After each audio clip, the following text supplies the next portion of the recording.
Si forma te go fie ole the Sams. Ia, ba le pese le na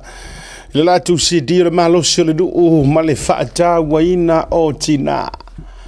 Io e le o se polonga o le ainga. O ia o se vaenga o le fofoanga e fa mai upo le pese e pito silio na ma ale ma vai. Io ai o ia e na te whana wina leola. Whaalanginga maka ukia le ngau tina. A o tātou wanga duai le nei vai aso. Ia e tātou te patipatia, ma o tātou ai, ia ma o tātou whaelongaina. Ia le aso ua fito i tonu ma le whaatau waina o so o se tina. Tina ma tutua, tina feololo, tina talavou, whaato a tina. Ia e maiso tina no fofua. Ia i la tau wa whailangi le wholaunga nei o la tau te ito lua po o lii. Ia e tātou te toi tō manatu wai fōi tina uma wa whailangi wholaunga. Walanga e se uma tātou e iei nisi o lo maua pere whamanu yanga o lo soifua o la tau tina. E i fōi nisi o lea wa lata i lea sau tina e whato a whailangi le wholaunga. Ia manisi a ua whaisi le wa ai toi whaatahua ma toi tō manatu. I lo la tau taua. Ia, o pese ana e umarwa i asor ngei. E tau te whaafafonga mai lava. Ia, i pese o le ato mua tuai le tātou purukalame. Ia, i la tau fo i nausua la tau pese whaatatau le whaatau ai no tina. Melea, ia o le tau au aunan le asiata. Hale man, o le tama mele motu tele i sala fai. Fia fo i te whaau le tau tua ma le unanga. Ia, o le unanga i whai pea. O le unanga whaau. Ia o le unanga fo i e longo puia li o le tautua upu. Tautua ina oe. Ia fiafi te itasi mai lava i le tau le wha. Pa ia le tau le fitu. Siwanga nā, o iei ni nei fesu ia i ngā laiti o tātou puruklame. Ia o na iei la ia o se fitu unga ina i tusa o le tātou taimi. Ia ai o te fia. Ia lei fo ia fiafi. Ia o te savari vari mai e whaau le tautua ma le au unanga. Ko ki ro ukuru me mali e vatu whaafonga. O mga ahule se o whaanga au ia ro pelawi. O whaatapena, ta ilo i tapena ngā whaletua fo i o whaafenga inga i taibi fo i lea o le popo fo. Ka ilo pe kukusa makapenga ngai o whainge i ake au mako whali. Ioe. Wa auli le o futino, auli atuai ma le pelawe patoe wha. O umalanga whai uma. Sole awo usa vali mai ha tu lo wo sole ta vale. O fia foi le awo to o mai le ofisa o fa tu ya misa. Ia po le fionga la unu fusia o le uso fo i o lo ofia ngai ma le producing o le tau te ya e yaso te tasi. Fa sole ke lo la misa. O usa wa ngalo pelawi. Iyo. O fa tu ya se o fa te ta ia tu ya la tamale o le oftino ya male. Ale o ke kilo morka ko screenery. Mele ia e top al mele ia. O le asa ko sila sila. Sifa mainga ki kala fu ili me ni tala mana na ia mo ule amatanga le solua. O mana ia wala ngole ole upu moni wo usau ngalo lo io ngalo na fairo upelawe. Ale o te vai e tua pe o le se kueli ale me si o vai tu no ai to lavo ke lo fianga ke le lavo ma le like ngo lo le. O lea e wai ele si me ole ngalo funga le ngalo le lei so vai tia na fanua se to fina fanu mo pola ai kanga kai o ya o se ser kai me o so mai le live ale o mauma ya le te vai tu la leila o le se ki fa mai palauni se usa palauni brown fa fonga mo tangata e yaile anga pa i ole tu mai Pelawe e mamalua le fofonga le tutai.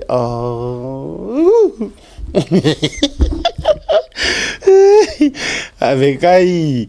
Brother Brown. Ia, wale lei vaftai te lea. Ia le nala, o sa wa fu ile le wa. O sa ia so puro e kau poiro. E vai ka ko ia i tana 85 ma. o lunga ke no ele mele o vai tu o aso ia pe o lunga o le Facebook sa fa pa u ai le ke le ko min na a o le mele o vai tu le swinga le o ye wa pe wa le wa usi ka i mai se o se Edward Junior lo minga matafeo wa ngalo ngimo por ngalo si o ilan o vetu a o malanga eselti na le ainga sa le ya me uma yo ai pe o le fako a kasi le aso po o rua sol tina le wa matana manga lo ngalo ya o me ye wa o te tau po pole la i koko Samoa o ke kau i ike a fai o le a fa au pe le fai manga lo me nei to te sila mai ai lono winga wa ye vai nga wo musalo mi ai koko Samoa ma wi na mai awanga ka ungo mai loa na langa malanga paua yo me no mo o se mai koko Samoa mai se uso po le io se mai koko Samoa a matale no tango inu mai koko Samoa tala tuana nafi ana nafi alu manei tae alela wa ve ma me pe wanga loi malo pelawi e foringa mai al pelawi la kau har fe ko orpo o fa pe ya e ya ingi me re ki yo ngau ka mi ki o mau vili mai o koko ia mai se uso siata o koko ia e ke kau mafa pe o le sukalaki alela la ko vai ko ia nga sukalaki ngi pe la ka wo ngalo i mame ya o yo lea sekia mana ia fo yo le seaso mai era kau fai ma o le aso pelau o le aso se test o maku ia ko inga ale la te va ia tu o te tonu wala se uso ia fisola ile Raymond ia mala ko inga fisola isuia wa kama uskali o kama singia o kama ia tolo ia le fa mai le ai o le maku wa sekia ia no venga la fa tele mo le ula na mai Samoa tai se tofine ia tau eu Jeremia mole ula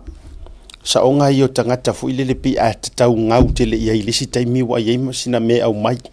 na yo to fa fini ai la ma diskanga nga ngo ya to aiva nga solonga ole matua na ole io ade ia fa tele tu la vai tu sole ula o fia ko mo wala ka male na o ki fia i tamai to inga ula fala tonu ai fo tuanga fo mo tatou la fai ula fala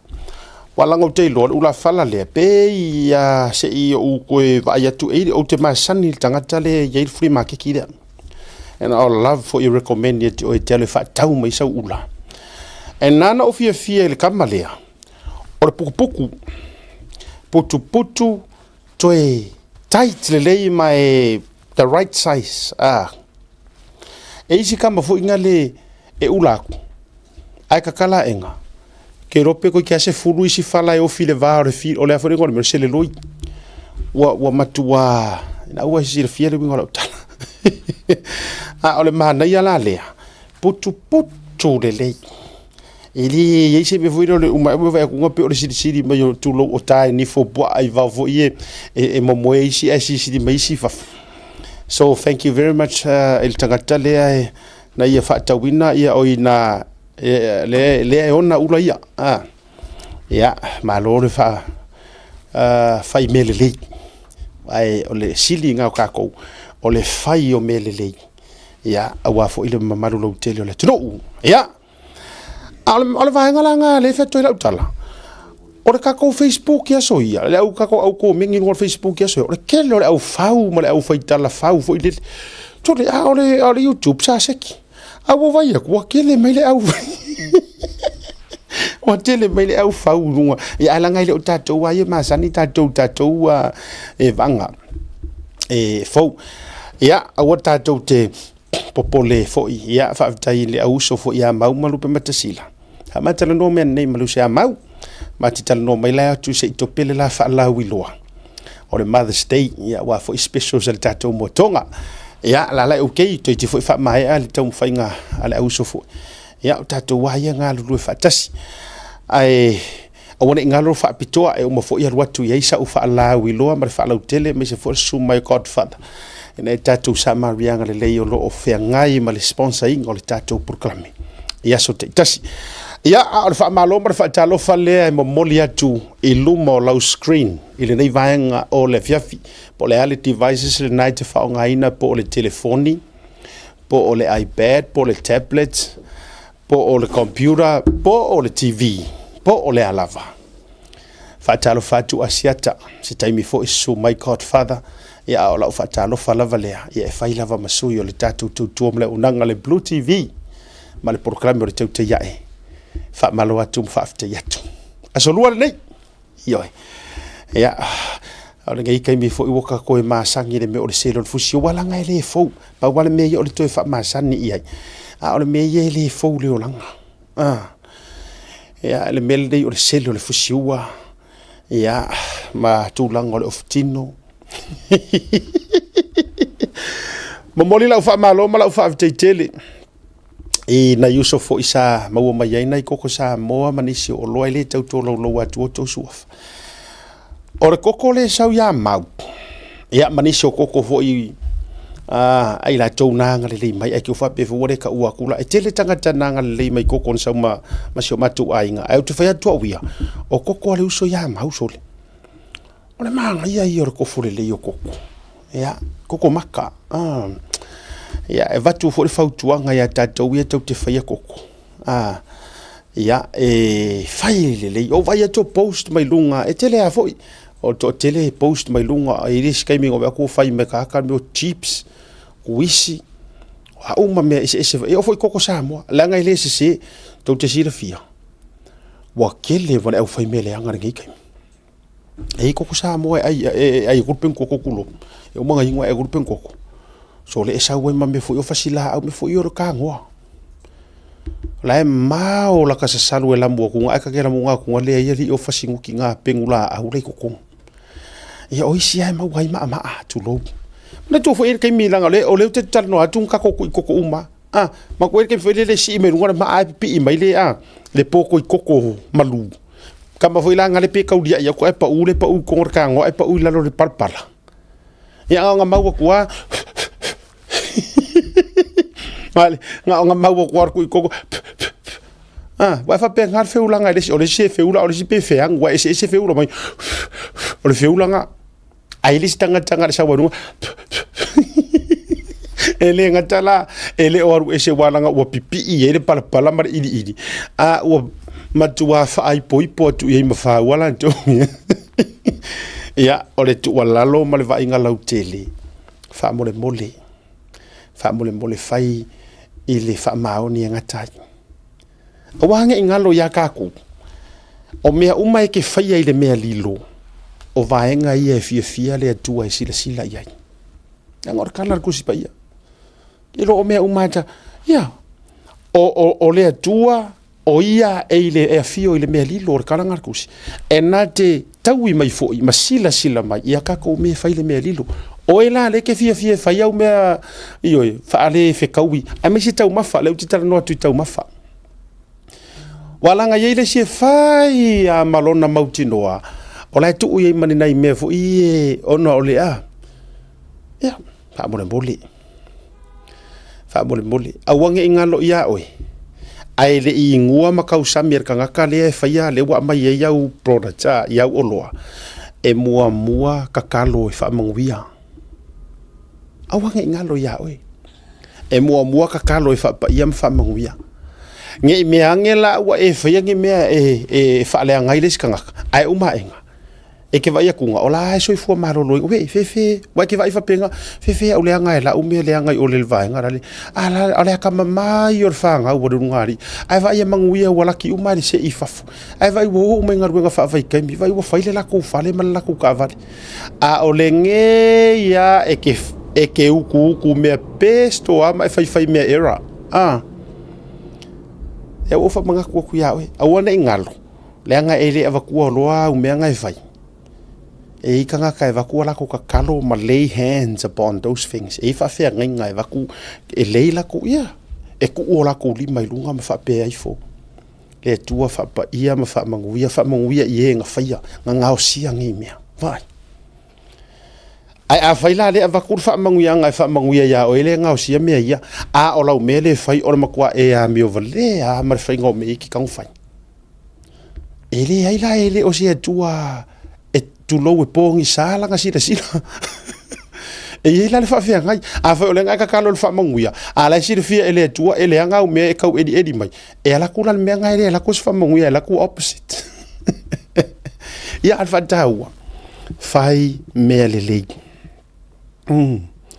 e o ke sainga e o kuisi masi sainga o isi masi e o vai ngi tore sa si lenga o worka wa ioi e sili ele a wore tawa e sili ele uma longa fa ka fa ka ki ya la ele o worka wa fa malo wa e ro wa malo fa ma ka pe a mai lo ya o isi ke sainga e au mai masi sainga e mai lai poto ye me fala mata ioi fai le au fo inge ise ikia ina u halu le ato al fatau e ye fale o loa tu lo wala ule ta ua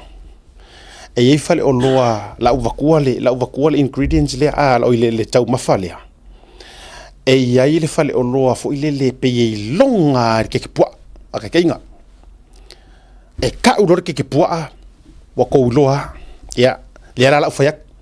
a tatu tala no ke pua se o minga menga lai lunga vai o ke o fa ku le la va tu la no ya auto a tatu tala no ke pua ai Samoa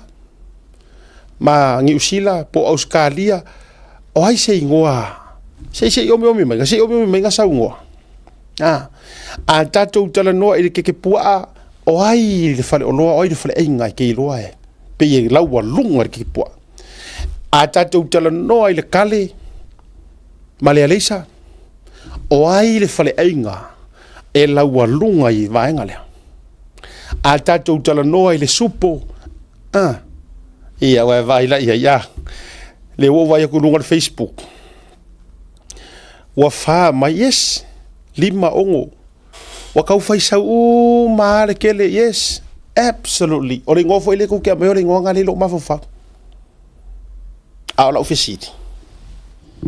o toi tu sali te mile nei no o tele o le point le o ke ka wakua maintain lau recipe lau taste ia o lau brand o le alava maintain I le nganga le ia yes se o ko ia ko ke omi mai a ko ngwe isi ke pu ambuli muri mai ai pe aka ku kana ngolo ke pua pe ia ka mamatu nga sa ia pe ta yo fisidi evaku ya uko kukusa e o foi le kali e o foi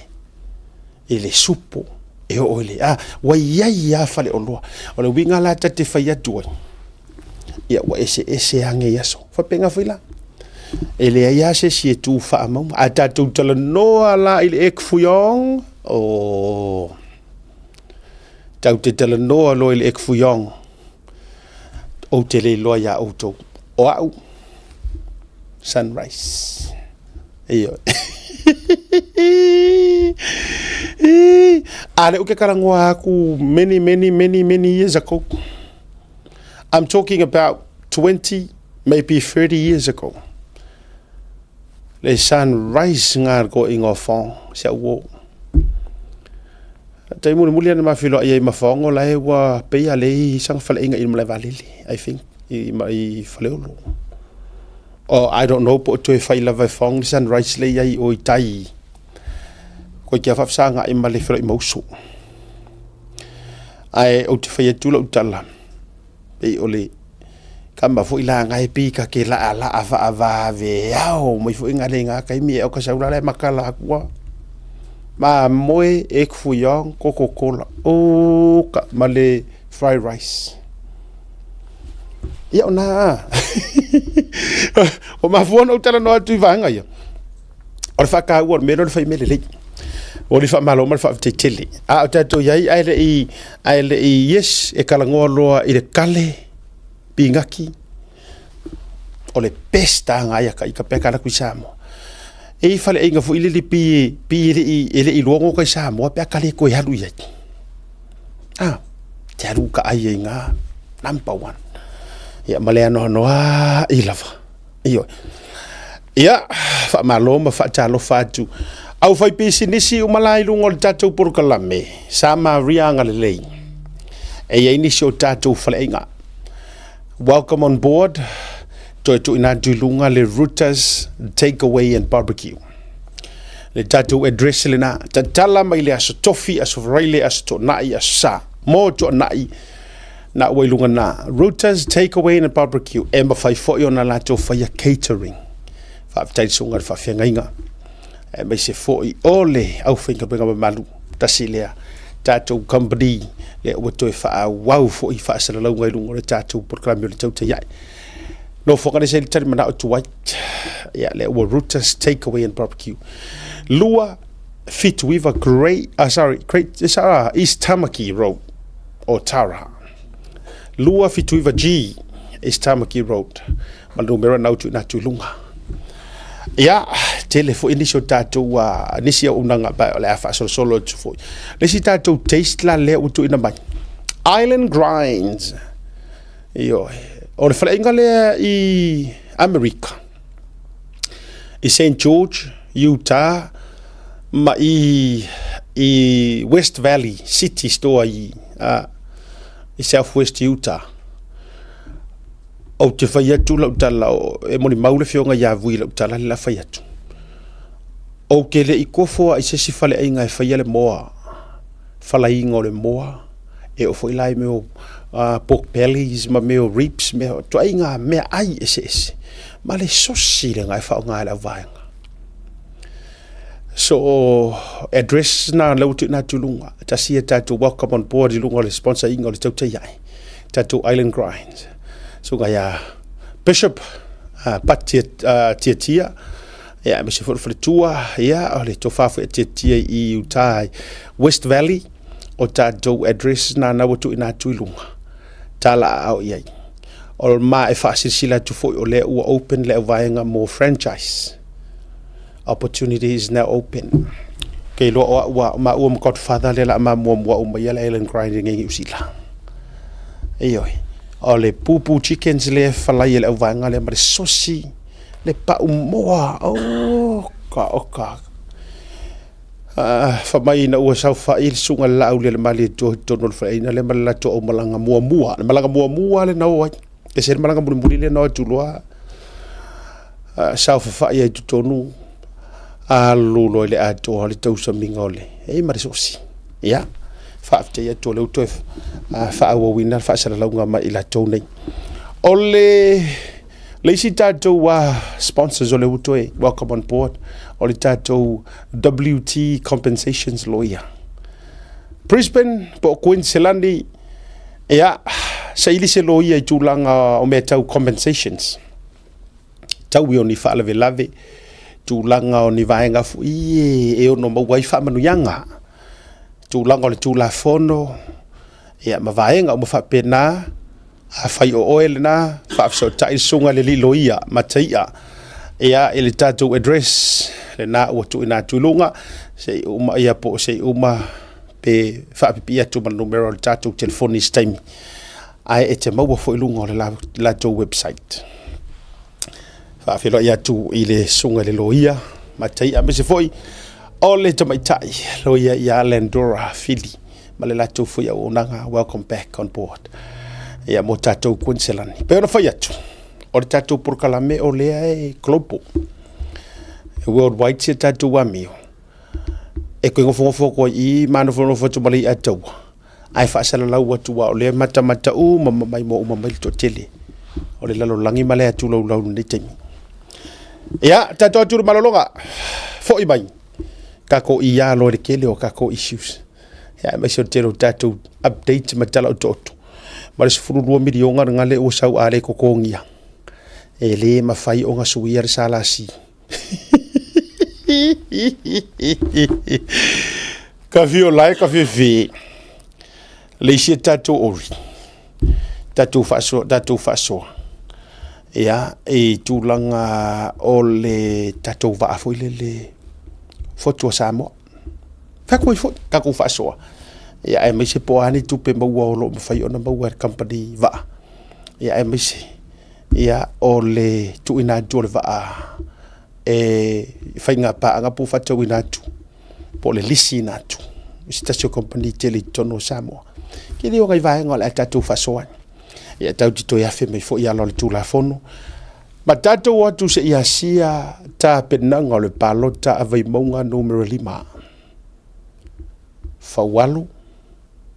le vavai tuai e fe o lolo isi tangata yo le atam po mai tatou malonga fo mai ia tatou nefefi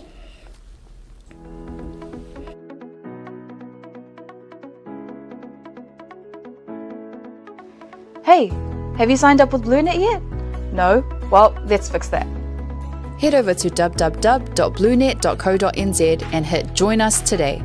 All you need to do is fill in your name, date of birth, phone number, and a few other details. This helps us get you set up faster. We'll also need a photo of your ONT serial number and your modem. Not sure what an ONT is? Don't worry, this is what it looks like, and every house with internet has one. And make sure you have a valid ID and a utility bill or government letter to confirm your address.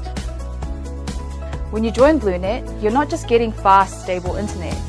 You're also supporting shows like Tautaiae, Breaking Waves, and Sports Salanoa. Your BlueNet subscription helps us bring you more content.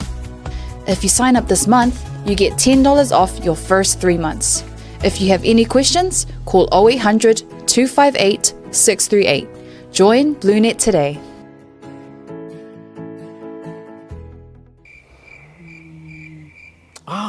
SMI.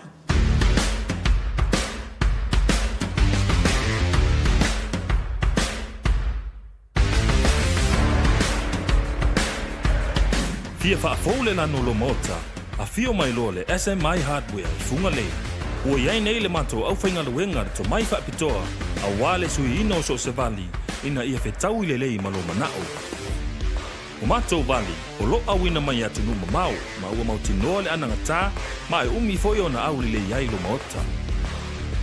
A o whataritali ei la le sui ino lau vali, o lo iai foi nisi o mato vali e whai iai lau fifilinga, o wale whaalele ina atigi o lo mota.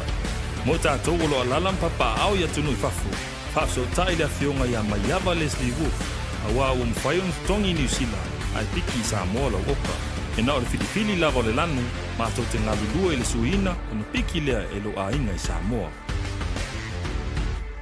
Le SMI Hardware, o lo paanga mo so se mea faufale, ma le fausiaina ua mea angata.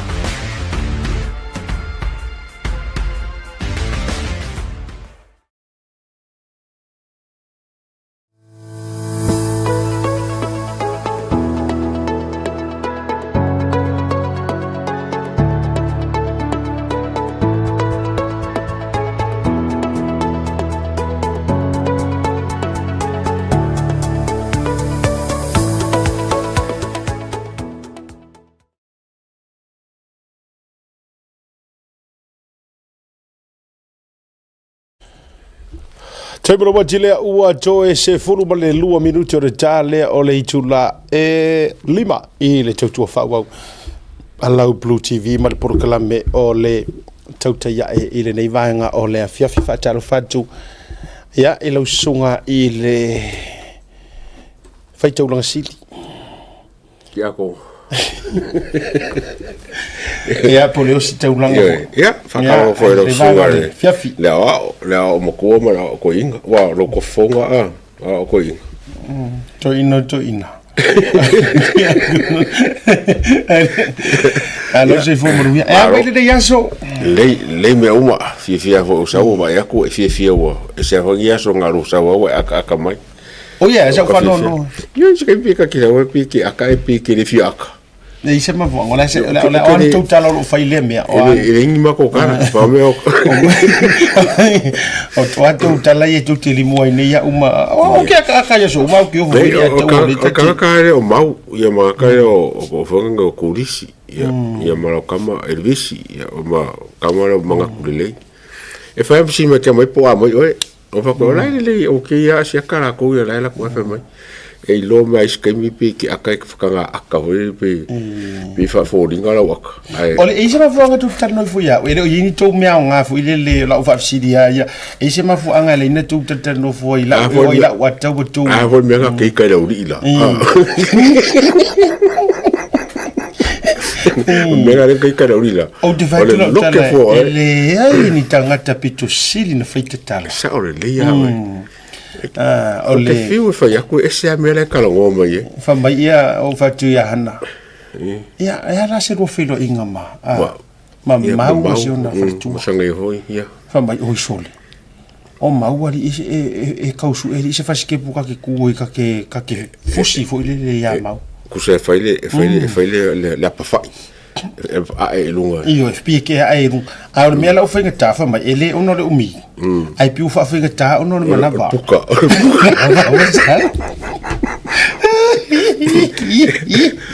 ia ai menga wa kai ka kere ma fo nga me wa o fa tu o tu inga me fa i tu inga tangata o le matua fa ske por mangava ai o te savali vali ai lu matala no ana nei fa mai mai uso e makaukia me ru feru maxila o fa ole me war le team war le team au fa joila we have mai paru ko maro le team al mele mali fa mai so le so do nga sion ful tua le fionga fulmon fali fa mai ya ngane mau o ke le lo uso po le mea o le pai o le team por me ole pai e wo ke wale ai fu ma ko me ai ma o la o ngol team mole ala ofisidi ai se wa do fu le team fa tu le ngala utala ili fa pia a meo o ye wa fo o se causo e vera fengaro fo ye fengaro malo sia ke lo kemi era ku fo ka va le fengaro fa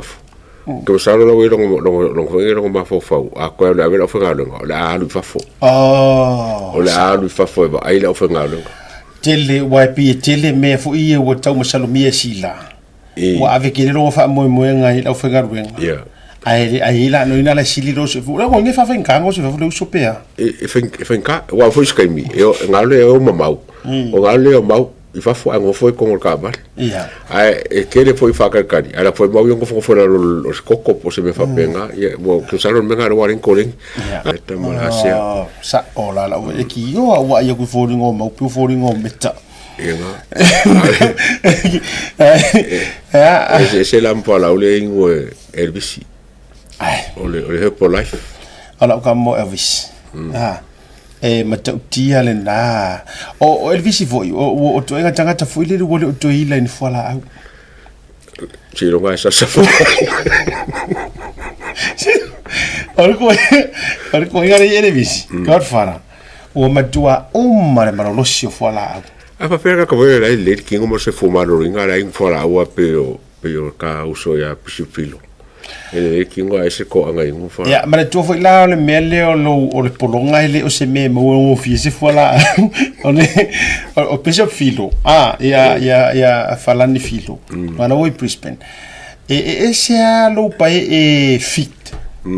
e ser meta o pai mai tu langa le meo le atu aku lo ma fau e se mai ya de aku e fiu me ai e fiu exercise e di al kamara nga ke vai fu iri ri e se pi pupuka po nga hivi yo dai ni ole ka kama se le mo ko ma saula ba o ya la ka pro ka ma saula kama saula o mo limo ka fainga nga volele so es que me akai wa e ka fa ku volele fa ku ka ya peso filo ya alma saula yo ka pa fa ku ma ka o ai e no le mele no fa ya tu ya te o to le fie ta longa se so fu si u va ye tu so si o to lungo ni tournament fu ye le sa lungo TV ele hau ye to time me ya ai mo ka mo so ara ke mo ka mo ka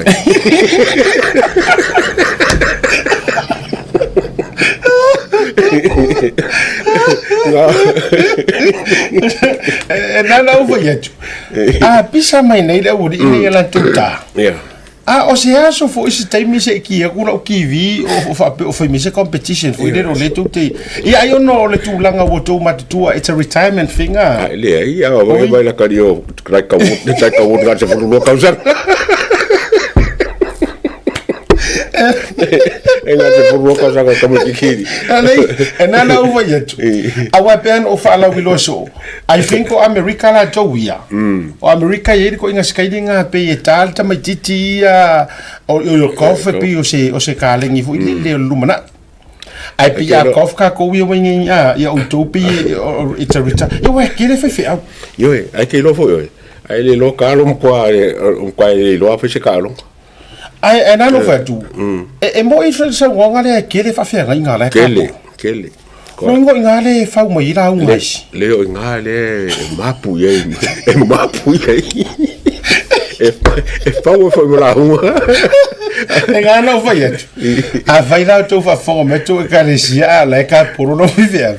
A la que já já você unha sassa mo so fa yogo. E fo ninga mo le fa ye inga mo ya kot fa. A fa fo que le ka pa fa fa ninga a ka. Alwe ka ke vai ki sa wo wo ma ningo la ai la we ka le si mo ka karango fo ma tale nga la fo to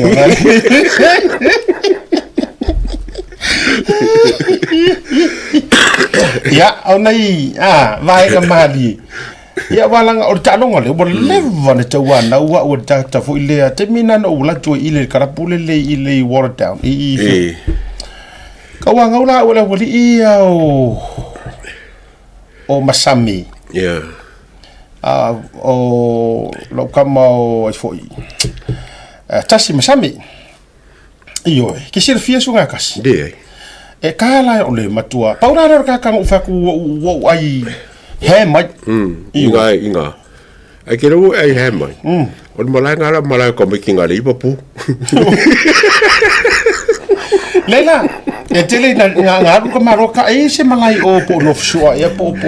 west. Le singa malai ke nga ko maroka alo. Ya nga la malai leila nga. Malai nga west. Malai nga. Ya e tele la nga le la wuri e te fatu ile water down. Le o fo sione.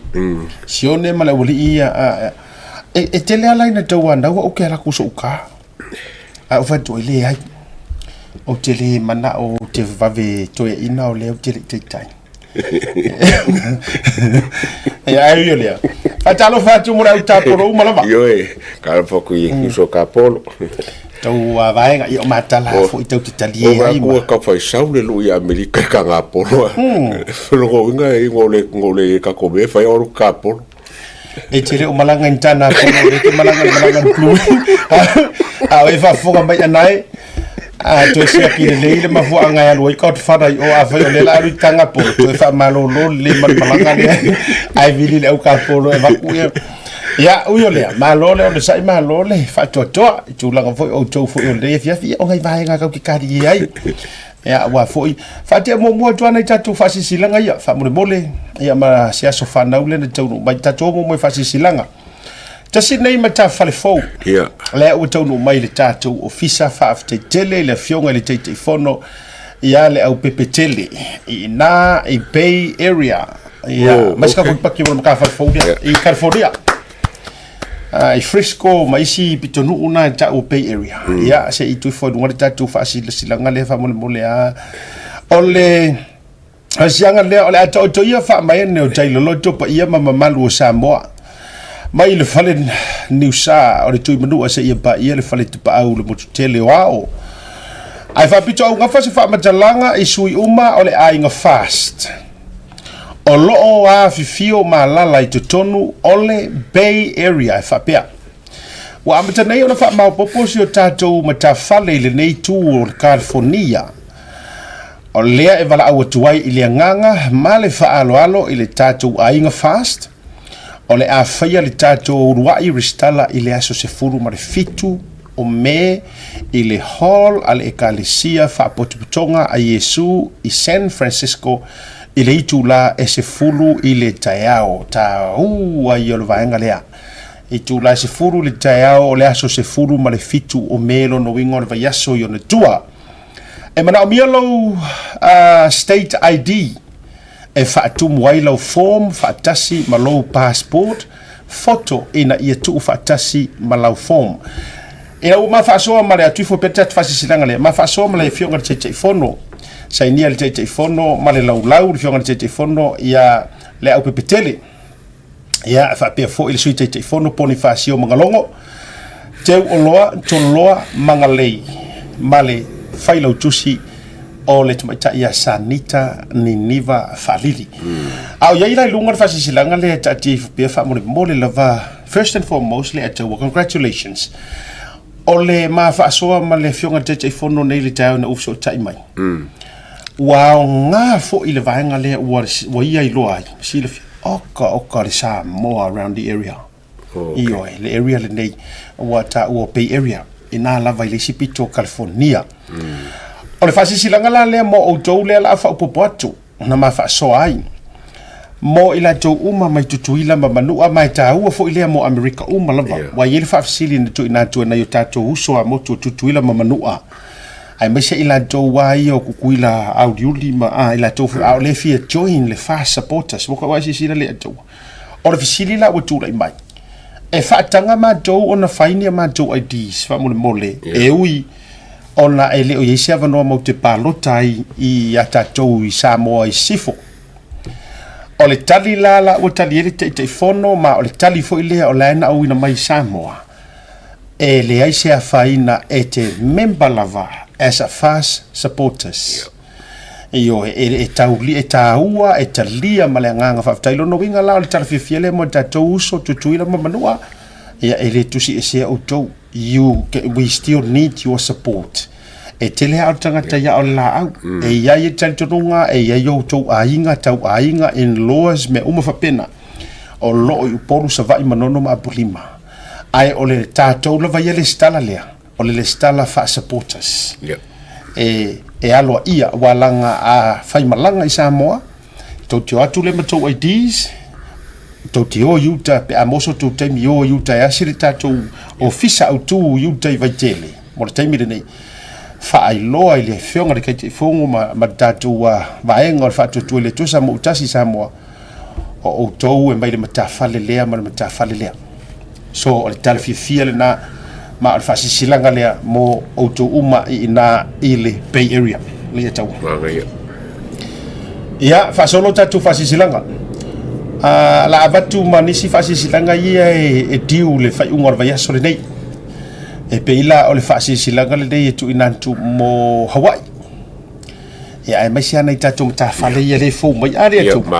I would love to share the airtime mana tatou matafale fo nei ia awa fo ile ia o isika ko makafale o masangia ia ko ke pole e la ta fo o tatou ia batu pe tasi pe lua pe tolu ia ai batu ai lungo tatou por kalame ia ona to reshare le ai mafaya le nga kango lava o ia otomai pe tipi na mai na o taimi le batu tu fa sa lunga ia ai to repost lunga ma reshare ta sile awala tau te so swani ai fo ole fa sisi le mo Hawaii fono tanga na mata fale o Hawaii I le aso a taeao ai finka o sa orka ko aso taeao fa mo le tau la le o tu tu ai aso a taeao le tatu fa sisilanga lea ia Hawaii ila tu u malava o tau fisili pe fa fiona join ia le o tu na tu le aso ma taimi ia o le address la o tu na tu lunga monisi fa mtalanga fa so ta ili tatu lo lau ia na o tu na tu ia ili tatou posta le na fa mole lava tele ilo misa po ia na il numera numera le suite te fono o le valu lima o tasifitu lima o sainia e le sunga ia fata la auli utupo o le te fono ia ma le suite te fono o le sunga ia Eloisa Tiatia ma le numera na utu inatu lunga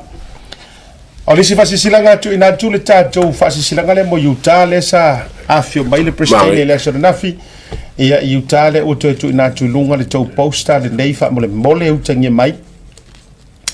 ia awa lava ia le tatou le stala e pe ona masani ai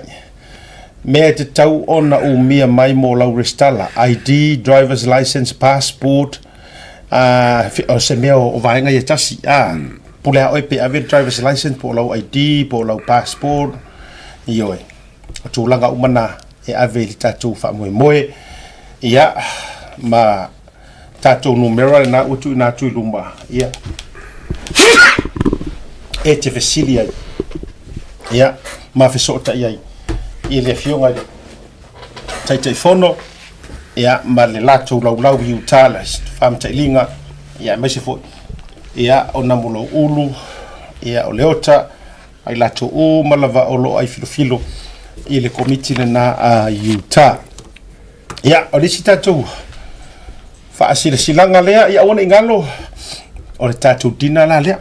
oh ia Mother's Day dinner le leile va vepuko lo dinner lea ina ile tuisa mau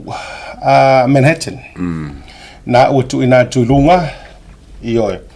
ia ile Dominion Road Mount Roscoe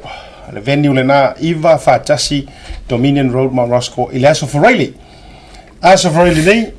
avelitina tatu filo ole amato yai fo Fatasi ia malesunga ia Godfather ia mese fo i o sauni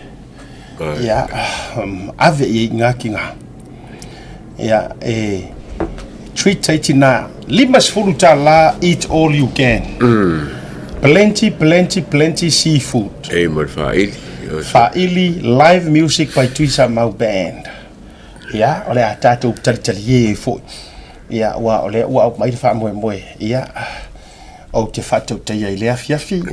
ka ku filo ile afiafi ole aso right ia pauna na i fa silanga moderator fo ia vai aso ole atoanga ole fitu somariva tu sangale ataua ole tina ia oso tu sao te mukisa itamua lalofau tina ia oso tu sao te mukisa itamua lalofau atoanga ole na fitu se somariva tu sanga ile so awana ia te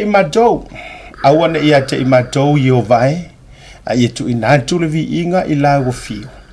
ona o lo wolofa ma lofa mauni tu ma watu la le vi inga ila wo fio e fa va lava ma tau te fa maru ya tu ai le aso soifo si o ma tau tina ya soso tu sao te mukisa ita moa le fa wo mo faio na e ule mai tina lo fitu se fulu malaiva tau sanga ile so Huina po ia o inga senga seletino a ole te talo ile tua pule tele ia fo inisi tu sanga tato te mafutai alo faga mo o ele tina ma yo ainga malau fana love you mam mai ia seniva masengi ai mai sel fitlenga ia sala ivao ma Carol male fana ia Oscar ma Stefano ia West Auckland ia ma so lava Stafford ia kerope ia ke lona paule fa popo toi fa murianga mayama wa Godfather ma lor so ya to ele tina happy birthday yo we yellow was so for ele so mai lo tato proclame ole tauta ya se kai bi fa ilo aku receiver ka mo DJ Fred ya u ya le yeva ya so ana na to watu lunga bore dei time to sila bai e wode ngalo ya fa fia ngam tia ya la utu na tulunga to yo fa mai no tailo lo to po Samoa ai o vala watu malenga fa lo afio mai ta to fia fatasi ile po vala fa pito atu itama fa nau a sau o lo lala mapapa au Utah afio mai ta to fia fatasi ile po awale sau ni atu mo le fa ma tuina o se lau lima se fulu o le lotu tausi asio tato o fianga faya bre fa lo tele tau vao tau taifau Fred ki power mua ya eu ya olai lava isi va yaso ana ona fa e mo tu mo de time fa ta penda ma fa ta oto ye fufuanga lango mo o to i Utah ya o tatu tusile o mawa anga fa vai ya o sil mai o elesa e tu ofisili o le mawa i le tatu ofisa ale Blue Wave as well Lua se furu valu D Lambie Drive 28 D Lambie Drive ya papa toe a nge ya manukau ia i le Blue Wave Office e maua fo'i o i le vaenga o lo i le tauta ia style ia i Manurewa ai a whapete la tera mai papa toi i Marukau ia o lo whaatawina fo'i i le tātou ofisa Harry ele i le vari i vai aso ai le koe ke le whankuso koe. Oi, sorry. Se fulu le afolua, Ia, tāru se fulu anga i le afo le lua i le tātou ofisa aia e suatu o i le fale o lo whaatawina i Manurewa o le tāru se fulu anga i le 5 i le afiafi. 3 Winsford Street, Manurewa. Maro. Uma tātou whasisilang. Io, whaatai. Ke no, o ke leo ka Amerika e whangange e meli mai pempe nga wakungi la kokusi nge arai Amerika kusi. O le tusi o lo mina i Utah, o le sila fia. Se i umatoe sa ili atoe e le song ala fionga yamisa, e le link. A whape o e Amerika, e whingatana e meli mea te aulanga o aulengi usila, to be honest. Ai e lea whainga e mawhai ona o refer o tau, ai mo aula vaia, o usila ngei, ma tātou i Australia. Ai mo Amerika, ia, ona e tūlanga fo ile waki koe kongi ai male koe posta ko ma tūlanga fa e wa mai o koe wa ko ila ia le fa faingo fi ai e ia ila fa mo le longe i Las Vegas se eu fai antu fo le flyers le fa mo le lava eu foi a Las Vegas nga foi pepe nga bakula ko kus ole ia tat Las Vegas le not this one le ia na le a fio mai se mai tato mai America o ko le Las Vegas o to Las Vegas le ole a longe le aso forailes for one normal so fitu astonai yeah makala ila ukalenga you know it's probably worth driving e silia ku lo drive ku la lua konfa ngai lo fa kali le vai so a ko ela fo ko ya yeah mo ko kaunka le loki to e taunga ta ai mota to America o le fo i wa o le o tu ina mai la vai le e le sunga le professor yeah i a te au le fofuanga fo i le au ba le fa o tunga le tusi isi fo stete se e ala ya la to so o le life so tai lava a tonu mai a Las Vegas ia so o manisi o a e fu ala fo ia ile availability o le sunga fo mai Dr. Tavana Maro ai mo tatou nai na laka i Las Vegas maybe tatou California Utah mai si skike ngai laka ku ia I think it's best te suatu i no fonga lea o lai launch i ngare tusi peta tala i mo le nastet fa tau wai o tau America e na o le lua si furu tala America yo como fi wala ngai lengi meli fela o ia mangi ai o tatou ne wala tatou yes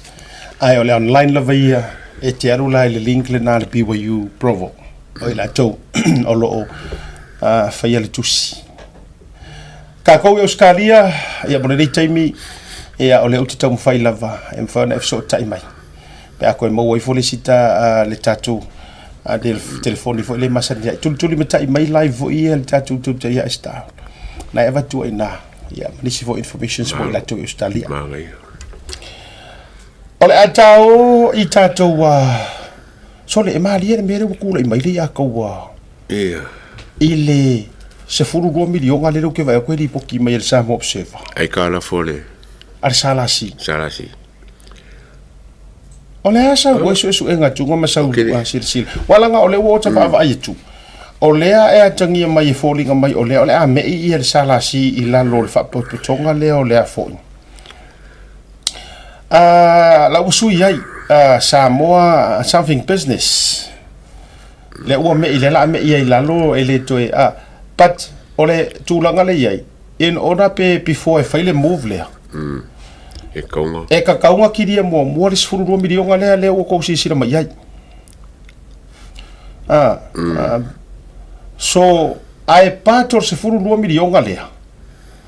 ole ai ka la fu e valu ke si male 5 miliona le sa faia le lua fe sfuru mo le makeki inga o mur makeki sorry kai mi koi ele la vosa usu nga loko ka ala nga le nga fold le so mo ka pulangi pe fes ka sai le linga ya also ole Ala winga yo al fa metala ko balanga le uma le so enga. Sulua la miliona la ai kara fuai. But ola so enga tu atu o le valu kesi male 5 miliona. It was bad jole no nga tupe le sa faya le salasi. Inga ua mu ila lo free market ki fo ile sa valalo. Lua fe sumreung kai mira HRPP. Kai minga le HRPP. O fela inga afela na lo te fatu le wa a o lela ufa popo mai si a ia ai fu mai lai oi ili fa pe fa ko afa popo mai onole ai e tau tele o tomo fai e kau pui for fast to low ai fu ala ia ila ikala fu mar varu ke si 5 miliona mai le lua fu so fik so van so iva lo fu lo kas o ma le ia respa inga fa ko afa ilo pa inga le paro ka le lua fu kas ole me hori wala ngai ole la sala si lo ke ne foi ele si e fongo malo me fa pena a pe fa fenga ke le lunga le ya wala nga fa ko le se au so nga ke le ka upule pe ha ka mo ale nga foi nga mo lunga le ke le ole kala ya ele o se ka nga lo nga fa pe e fa al coupe mo ka lo nga ka mo wo coupe ia le avila lina o le a fa la tele le su enga mare sa ililinga ia e fa mo foi o le a matala mai ia senga nisi o vaenga o le a tata sanga tu ia sa ililinga o vaenga ia ia matala mai ia information mo le sirfia e tanga tala tele ta sile na vaenga le sa wilunga o le si vaenga le tu va ia tu lo fa sa o tu vai mo fa ia ai fai kolo fi ai ke po akele nga lenga o se ko vai maunga 5 vai mo fa ole la u fa ai loa fa lo tele le atu ko fa su yo vai mo fa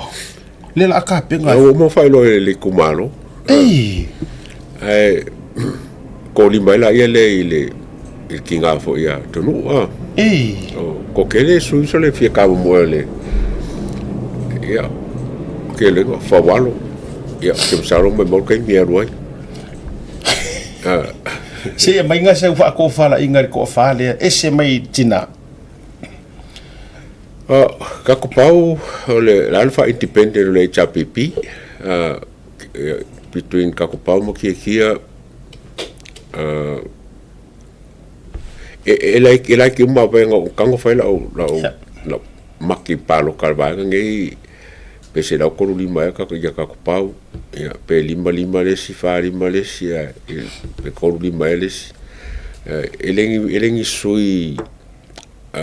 sui fa ko ngala mai ka wa ku ka le kumalo pe fo lingo mai makele le kumalo kinga ya fo nge ya tonu ongo la chef le kaminge ko komiki ma ka fo ya chef e fo ki kilo ka ya me la fa wala ko uma nge le si la ko nga ya vaya afin vaya fo i wole to tuole sa vaya wa to tuole ngaru kalwai o ke le to tuole alwai o ke le lo ya fa walo polar pa kila ya alwai polar pa ki wa pa kila ngele ka ke ka ma ke pa ki fo le breakaway ya le chapipi pol pa ki fo le fie mema mo tuala le ka mo ya va ngale ka pa se pa ki ko i va fo le lo winga la a mo kuma ngela pa ki a fawalo wa mau ku e foila elen ka fast ora ka ko kuma ka ye fon ka upule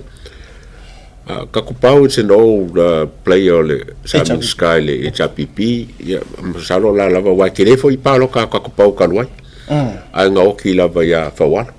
so ngo winga la ka yele fa ko kwanga ya ka ko pau ya fo nga aro ya ki ya kele lo pe fa fenga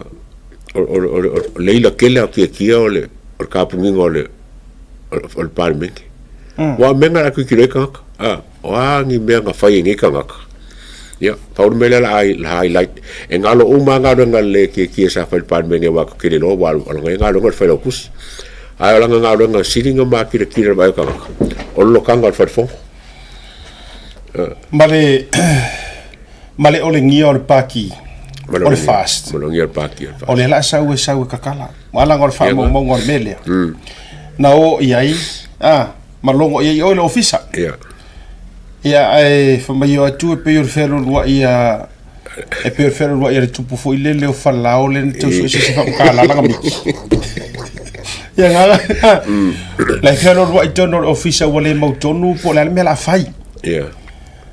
a o laina te malama o i o le winga la o fakulo pa ka ua fanga sa ele le fai lo i tangata le vai vainga marusi anga o le skanga ai ai se mea o kele i o ia kia o ke le fia paroka i ana fa pe o ska ka paroka i pia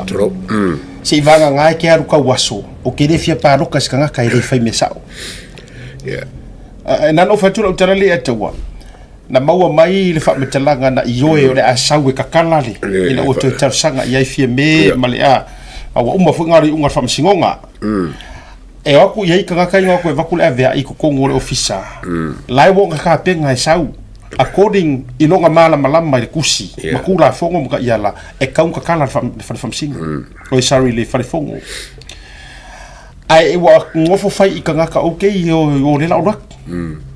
ai sau ese le mea nga sau ka mai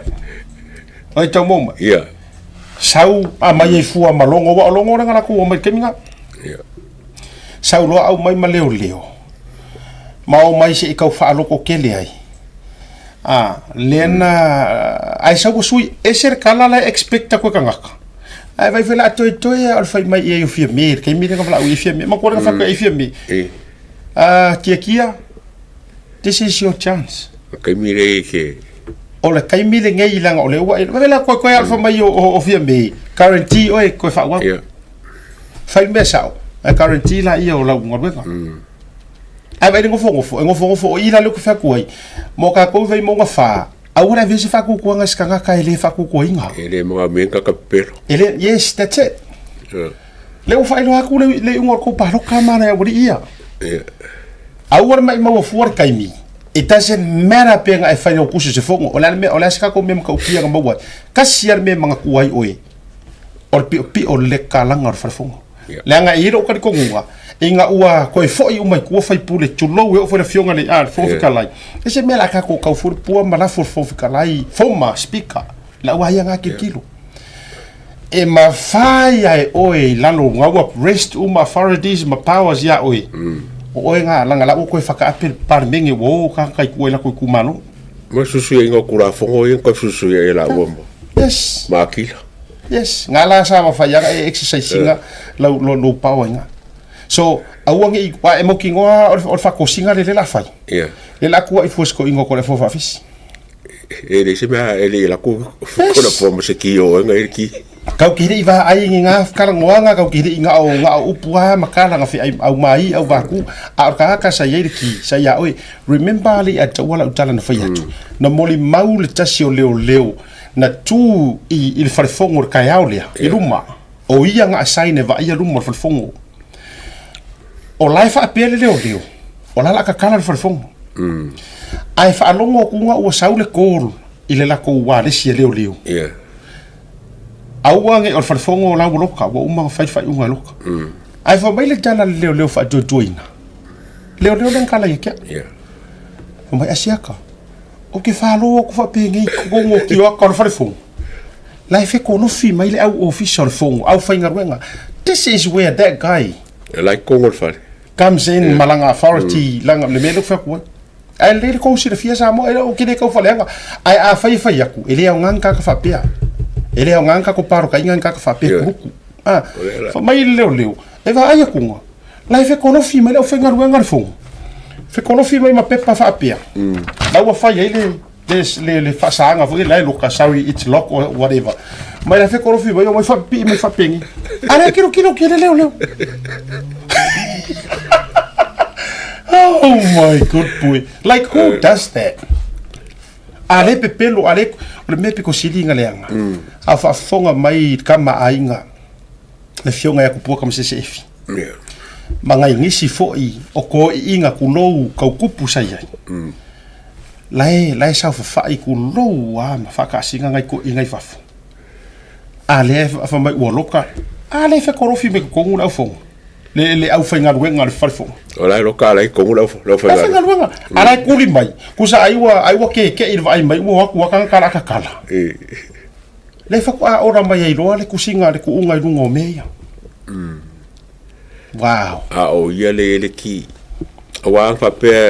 e mongi longa finga lo e local fare e ka ngalo e ki ko fa fo ya fa fish pe fa fo ya par ya ku lepa e lo ya se ki la ya ku lepa o mai ki la yo la ya ku lepa pe la ya ala sa ya pule kala ya ore kalinga ore nga paroka iwe ole tau fo ile ole tatu programme o ya sui ka ke va ai ku lunga ora u la vai fo ile e fo sui la hour fast langa we need to set the tone makako racing al pa ku ese saiku ku ese lea ki kangia o oi voi la le ke ka penga i ke aru le fast a e si la fia le lei e o le ma kila u era mar kulanga o le bene la saunge ke aru ye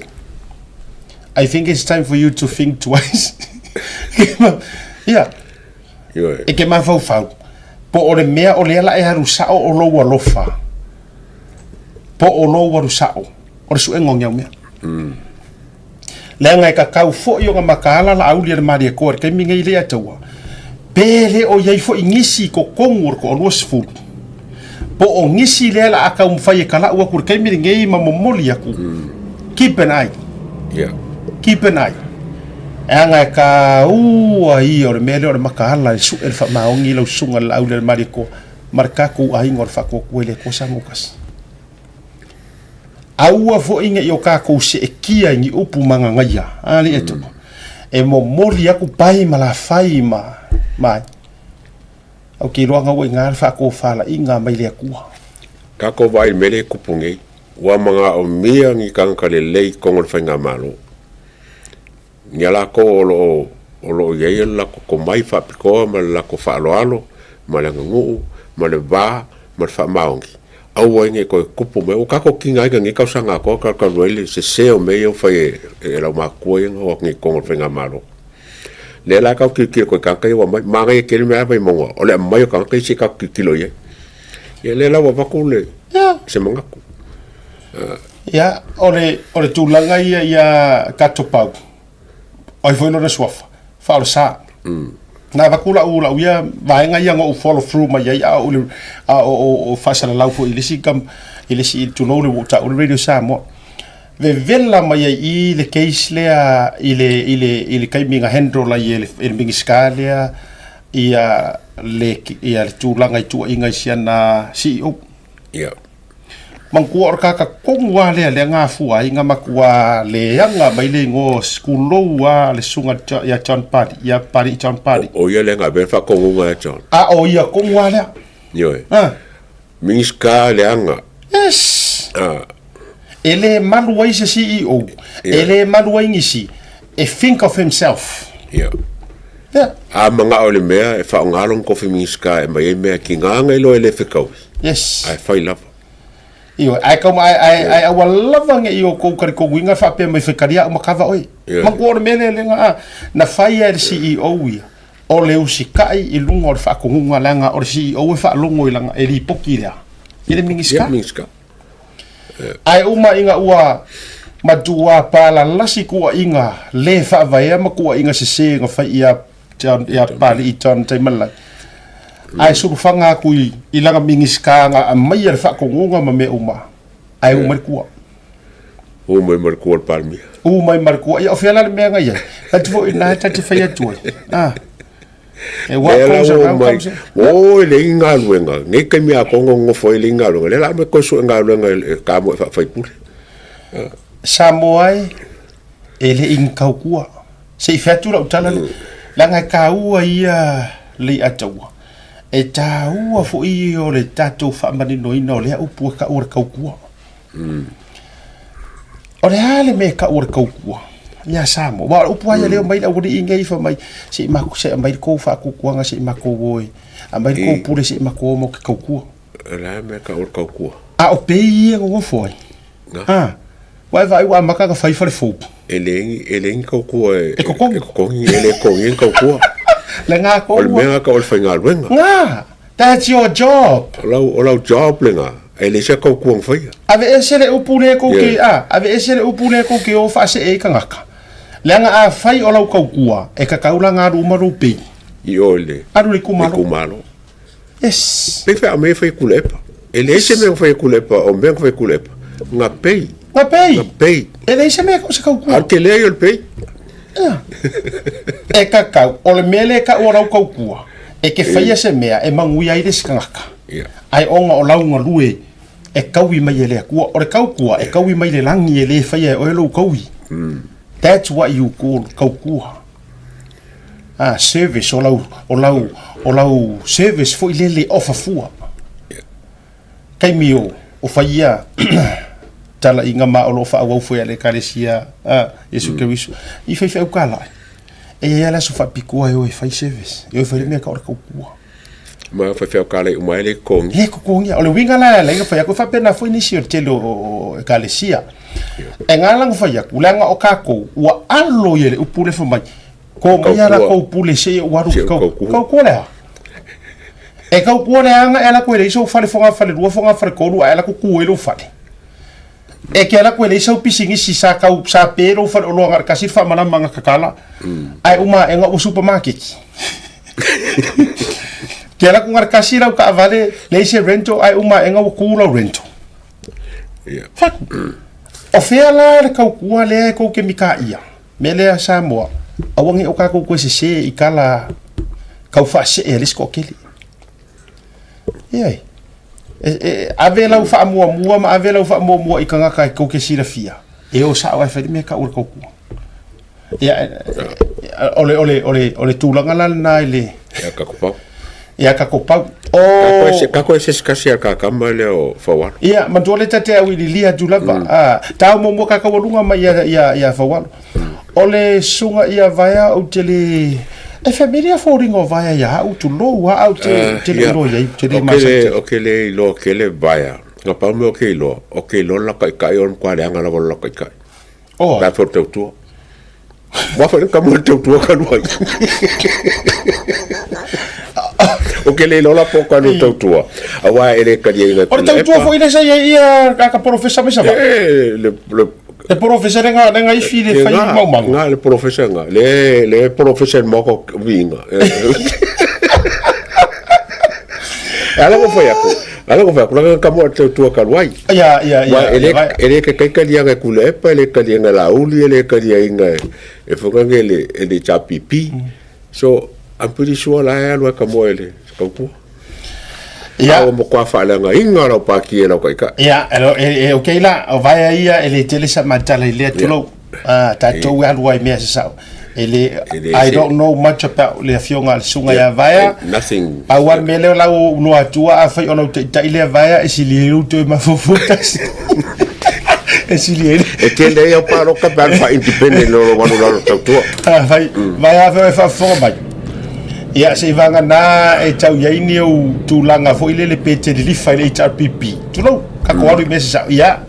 O na te lo la te tali ai na la wala nga wa ia kule il professor nga e ia nga la kula e paisi kai. Ia o vai tu tala no pe o la fo wa ia e fi mana o manu malu. E se ke le ar ka kare kai ka ia la wa. E se ia ai tatia ia vai. Ia ole ale a fi tele ioi. Ona tau mai no le il tangata fai sole se o la friends o ka ke wo mai nga ka ke ya usia wo fo wa e fen ka fo ya ka fai me sa banga ya la ngole anga fanga ka ka ya fai me sa ole o tatou te wo mo tatou va la lata ai aka ko wo no ilunga inga o fai le meta o le nga luenga ma le fa mau ia ele ma foi ka ku alo fa sala inga fo ya fa sala inga le atau fa sala inga le atua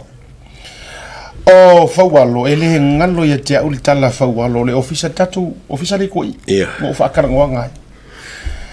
na officer lingia sa o el pe len ko mai lunga are to racing kan ko ekipi mai le video le po wa ka malo po sisi na officer lingia pe anga ko le o ngai wa ma ko kasira ka sa lu le o tau tu e presentipi SNDP ana o tau le o nei le fast o la ofisilia le sa pe mo tau tau I think it's correct. Help us why mo mo vo ia ka ko offense. So mai. So mai ola fu pa ki le za lo ia re fio ga fa walo. Sa pe mo to tu pa. Inga o officially ia. Ana fa ape ngai. E ko ke le merch o le pulenga o fa nganga ko ke le ku fa kasi e o fa kasi to te o e lango le fast mo mai le fast ai anga fa ape ko ke o mai le palo ka lua feru kasi e ka o mai ya o ma ko kua o la ko le SNTP o la o ai mai e fa maka ko ke malo mai ya sa o la le to tele la to le mo to tua ya sa officially se fa maka ko ke e ke ku mai specific ala officially ya fa walo o ka di fa walo asiata ele ai anga le o mai le fast ele kura so ele o le vinga la fa mitala ya o me la le kura mai le ako o le ase me wa iloa si ya mai ngala sa fa ko fa o anga o le tonu le vai ngale wa vai nga sif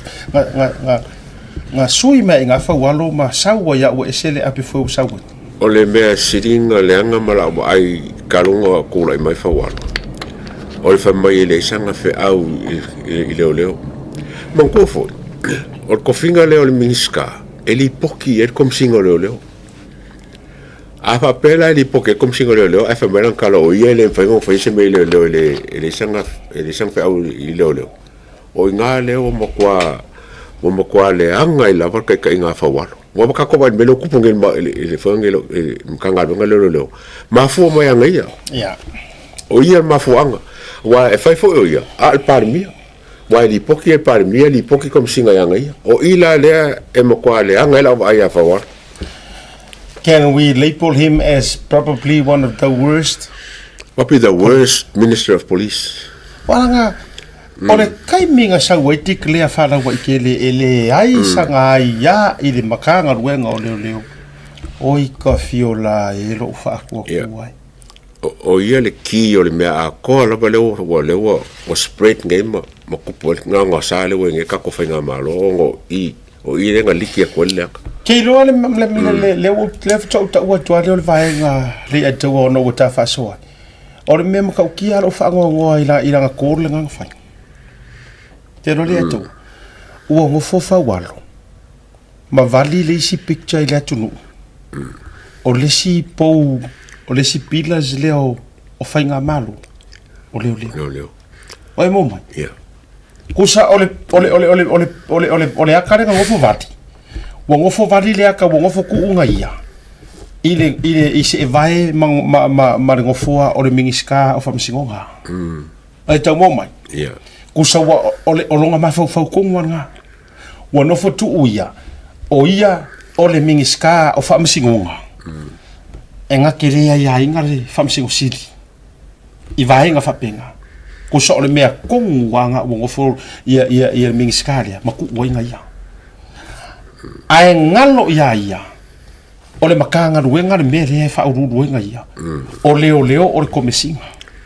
ele o se maro si anga ele fa ka ko pe o fa ka ko nga o fa mse sidi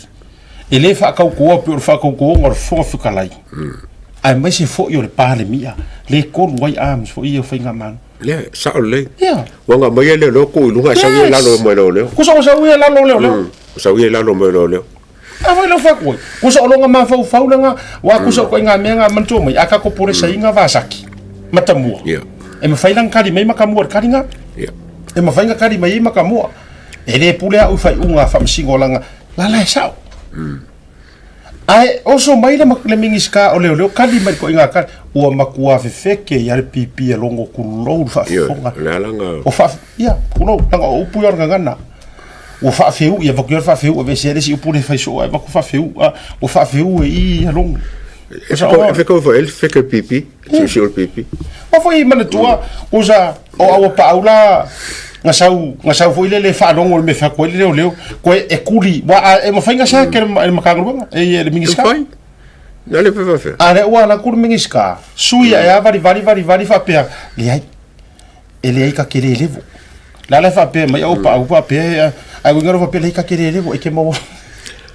ngai wa ko pa me ngi fa mai o la sa o me la fa lo no a ki nga fa lo mai I le o ya ko le ko uma ka fa lo me le ko o fa lo ya lo fa lo me le mele lo ko le ko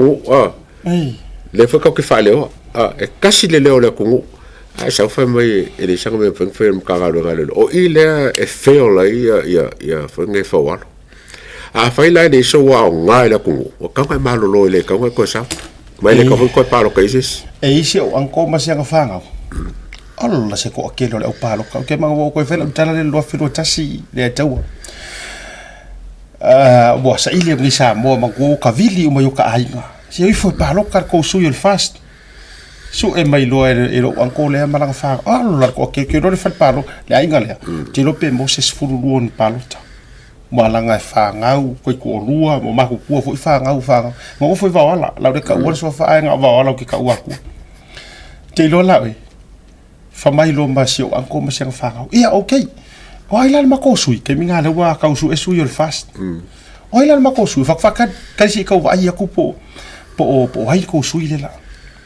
ai nga o nga fa ma ku ma ya o fa ya oi o ko sui ka ko ka mo Harry fa walo mo le fa e mi gana kiro ni ta tu lo wa e lo le kala ka fa mai ro wa ko ke man ko mai oi shaka e la fa fianga a ver fas le ko inga ka nga malo fo ilo ngare fa le ko ro mai mako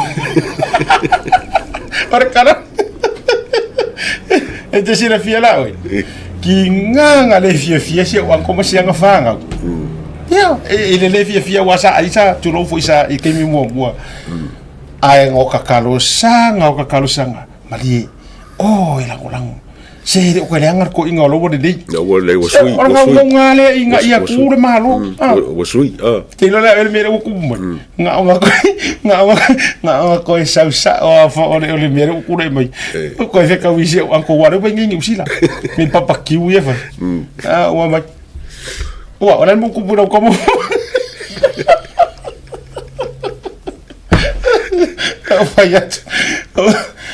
vaya ya caído ya o cacolilo o mar me o ya lo no winga la e atagia mai le atawa o lai si la fia le lei e vai mo ngafa ya le fio go ya fa wa lo mar kulanga sa ye mo boilo ngare fa ko la ko si la fia ya menga ke fa ko e kala ngoa nga luenga wa a o kala ngoa luenga ya ba ke mi ke ando penga ka kalwa fo kinga ya ko wa o ke opo e isi me kele a fa walo al me ke o me la vanga le sidi onga fo nge onga upu ya ima langa nga luenga malele mana o le me pito ile anga lava ya tiau he's not a team player ele loa pola pui le ka ule leio ka pingeka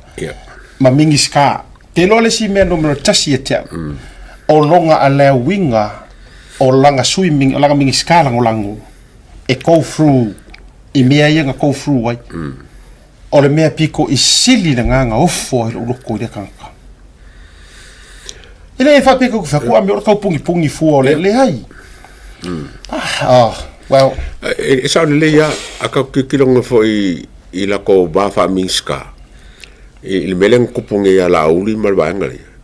sa ka ngai langa sanga se la ko feo ko inga ma se la ko fala inga il melen kup a folinga ma so le mo kwa le so mo ya ye le e fa il mela vela out ele ko puar me nga au ke lo le vanga ka ulangi fa walo ya ngai nga ko fe nga fa ingi e maka ye la fa ko ya fula uli ma fe pule ya o kala nga fie me fa folinga mai o fa walo mo fie me o fa ko nga la wa mai la ko kulanga fa le la ko personal issues e ka ave ko kulanga o la ko kofi fa miska ma kofi fa kai ko ngor nga ele manga minga ka fa penge kwa le manga mi la le va ne tau malama va nga ya uma fa walo mar ke isfatu uma lu le lisile na vatu wa ono o mai la I le tina ia tonu ya faisa ukala winga ya tonu ulanga atuloa le atau ya te loi le tu malo mala fa fo mo utele o ma sali tele ile tina ia tonu au te loa ia lava sa utau si la fia o le foi na ta o la fai ngaruenga ile poloketi ya o ke le masangi ia tonu ai sa fai nga ia o fai kaunga kam fai kilo po la kongu le nga ba fa kinga ai foringa mai sa a fie ya onga pe pura onga me fa penga pro a fie kongo pro keki me fa penga ole ke le o fai kau ko me ia ngomai I kangaka e mo lunga la ko ba ai atonu e lenga ka mo lunga se fa ko kuinga o langa ngalue me fa penga o ngala le sa boilo lo mga kuwa pe le ka kikire ka masangi e le fa pera on ka foi o le ainga pon ka o isi kuskusinga yesa o ke masangi is kangaka mai le pengo siringia la ko kuskusinga la ngalo ke lo ka fa maong o me la nga le inga ngo fa ya powder ka le kau mabala mai e langa kau kua e mawhainga whai le kumalo ma lalava waka mai langa ngā ruenga lai whai kaminge I kongo le kumalo ia o ngā ruenga kaukala ngā ruenga ma I lunga tu o vaenga umane a ver ka kosui ka mai ka ile io e non ka ua yes a ko mai le ko mai le si o le ke kira ko ke a ko ka ko sui ka mai ka e ko mai I ko mal fast ko la ngi si sui folele ya ko ro ka ko pisa I me lo longo male ga wasale yenge tato wo fa ko fasili ko fasili le fasili pa fiku pe ba ko ko ye pe se fulu fo yo as fulu fo tato tango fi batua fa sa fa ilo se iva aila ia tu lo se iva aile fa se fulu pa sengele o kuila epa wala ngai ai longa ngai umar fa ko fala inga ngisho HRPP isi lenka ko avea o se fulu pa senge kuila epa se iva aila ia ile pa inga fo o kikianga o ki ngalo lo pa inga ma kipi ese ia le sawo o fonge o kinga ele ianga va e sa ko super senge ya paso e sai forka I luo su e kumalo manga so tu lo manga so I for na me wa me pito sili le sa mo lo fa fonga ba o le me la va ngai le wa wanga ko mai ia le minority fast le de malo wa kukuli o mai fossil fa wala ngale fa to lo ile taimi o le lei mo si la fia e sa mo ai le I fil fia me e tu lo we sa lo ina le bati ma tau fa I fa leanga malanga ko o le unga sa yai le la to unga fono ka peneta ma le te wino swingo tu la fono o mene na au fa tasi le lima ya e lima mo si le fia sa mo ai le fer pa kinga manga o ko fa fo ia le lima o finangalo foi le sunga la au le ma de to ma ke le for gasu ko ave wala ngai ia le lima nga kaulangi mai isi mua o melanga sa ka o ko ile longa ai ina uo ese fia me ma fa tupu mele na tupu ai sausia ka ko wa mio o le lima ai wo ma fiku ake ko lo le nga ya isi le sa wo fa so la au le ma de to ese foi me an ka ko karango e fai ma li e fai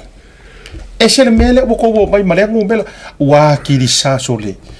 a ko fa fonga la le la o mo ile si va nga ta o le mo si le fia le tru Samoa longo winga o fia mele si o olo le akingu fawalo ai mres Cedric o kanga kuala o kanga ka uma ia nga ioe le ongo le fa li unga le nga fa li wai le ongo pasengi o le sful pasengi o le ongo o ko si sila o ko lea la ua fa ali mangingo fa matila tila tangata na la lafi kua nga ioe uma fo I fa liunga nga ai kanga o mai kanga pisa ma fa ki nga kalinga fa mai wale lima a wong mai momo yeah nga pisa foi fia me a ko uma fo ila va nga fia ko su mai a ko kango foi fonki ku ri se su me kilipia la ia nga sa nga makua ia walu ia kula epa ile winga male kulo nga fa afsia fo ile unga le nga sa ngi o le o fena le o fa ye ale wale o fa sa o le lima nga la ko finga winga ale o fa ile o lo winga le wa identify uma mai tangata tonu ia sala la fi ku me e sa o ar kala le ka ke fa ye kingo ya e sa ai leo ya ale atu Kansia ia palo ka sa ngi sa oi a mo se furu pe mo furu ko puma ngi kele ia e mo kwale fe kawila vole me o le luo palo ko le kumalo ale ka mole ku fong fkala ila palo ka le ave ko le ave fam singo o tatu vai tatu ia o le vai gala le tatu tilo tu fo inisio a o tumalo tatu malo nga foi mai ka ku afia ku inisio kumalo ye fakapenga la kusui ya kai ligei ya ko o mako ai fe ari ya wa ngai fai do mai nua ya la kusui tatu malo nga foi mai fa bo tatu fa sol ni manga fe SMI.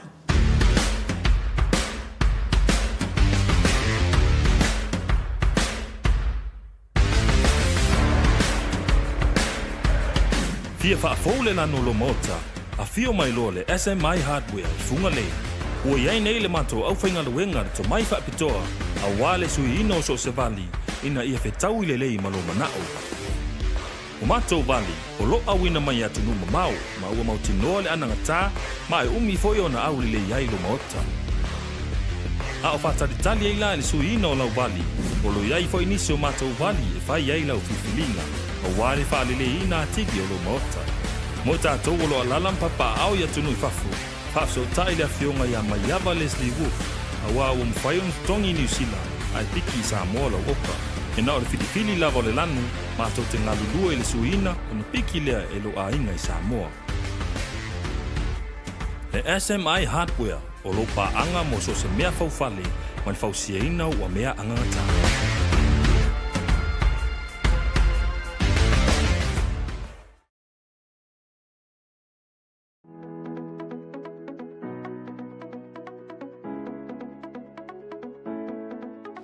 Hey, have you signed up with BlueNet yet?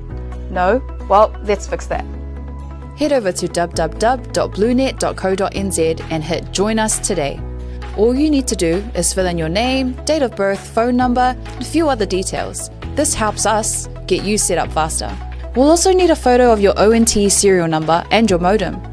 Not sure what an ONT is? Don't worry, this is what it looks like, and every house with internet has one. And make sure you have a valid ID and a utility bill or government letter to confirm your address. When you join BlueNet, you're not just getting fast, stable internet. You're also supporting shows like Tautaiae, Breaking Waves, and Sports Salanoa. Your BlueNet subscription helps us bring you more content. If you sign up this month, you get $10 off your first 3 months. If you have any questions, call 0800 258 638. Join BlueNet today.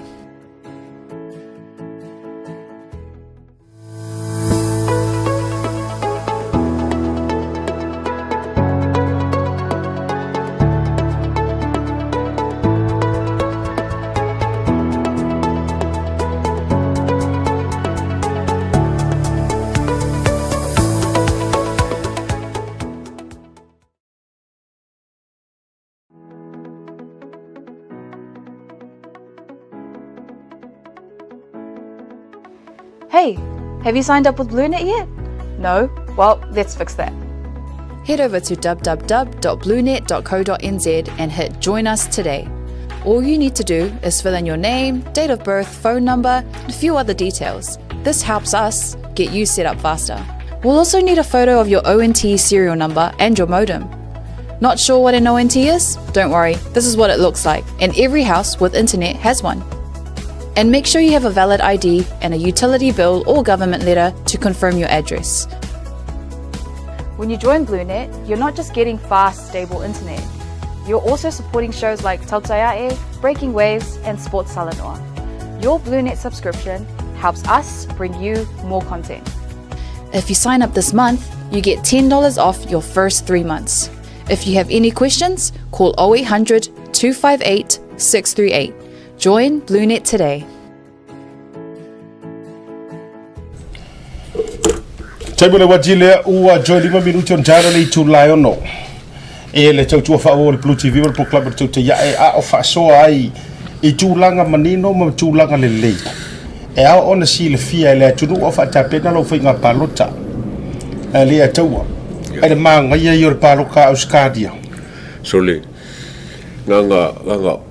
la vor paloka kula ile ya saule le banga le ngo male male national le ngo fa inga sau fa ko esenga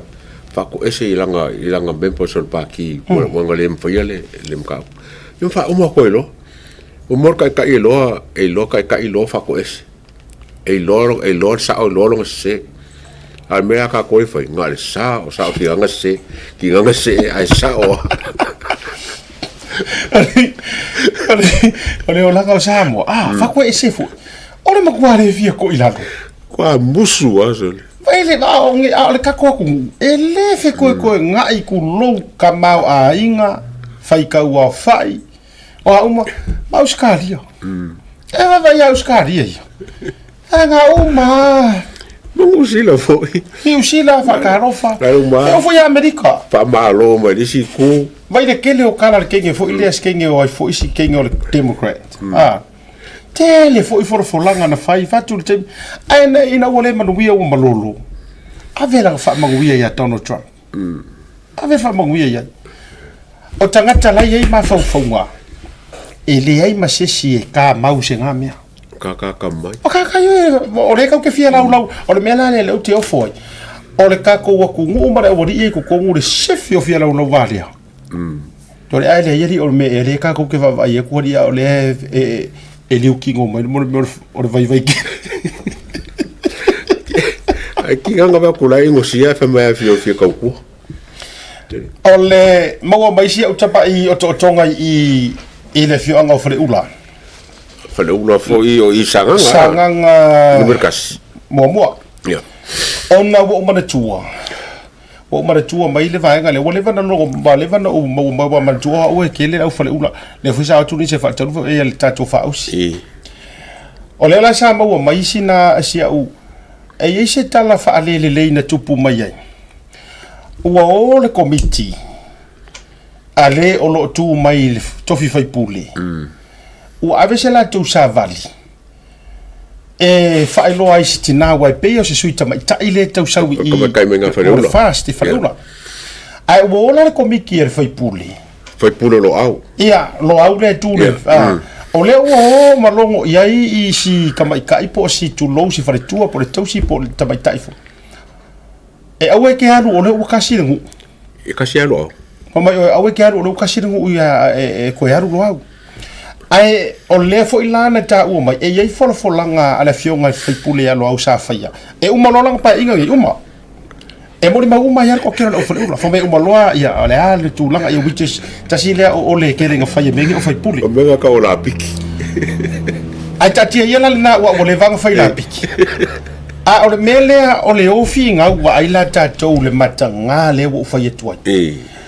a kasi le ngai fai pule ese le leo ai ko ngor pa mengi nga kasi la ka makwa walu fo yan maka upula o mo fonga lo fo o farun ka fo o ye fo fkala le la ka wa ben ka upula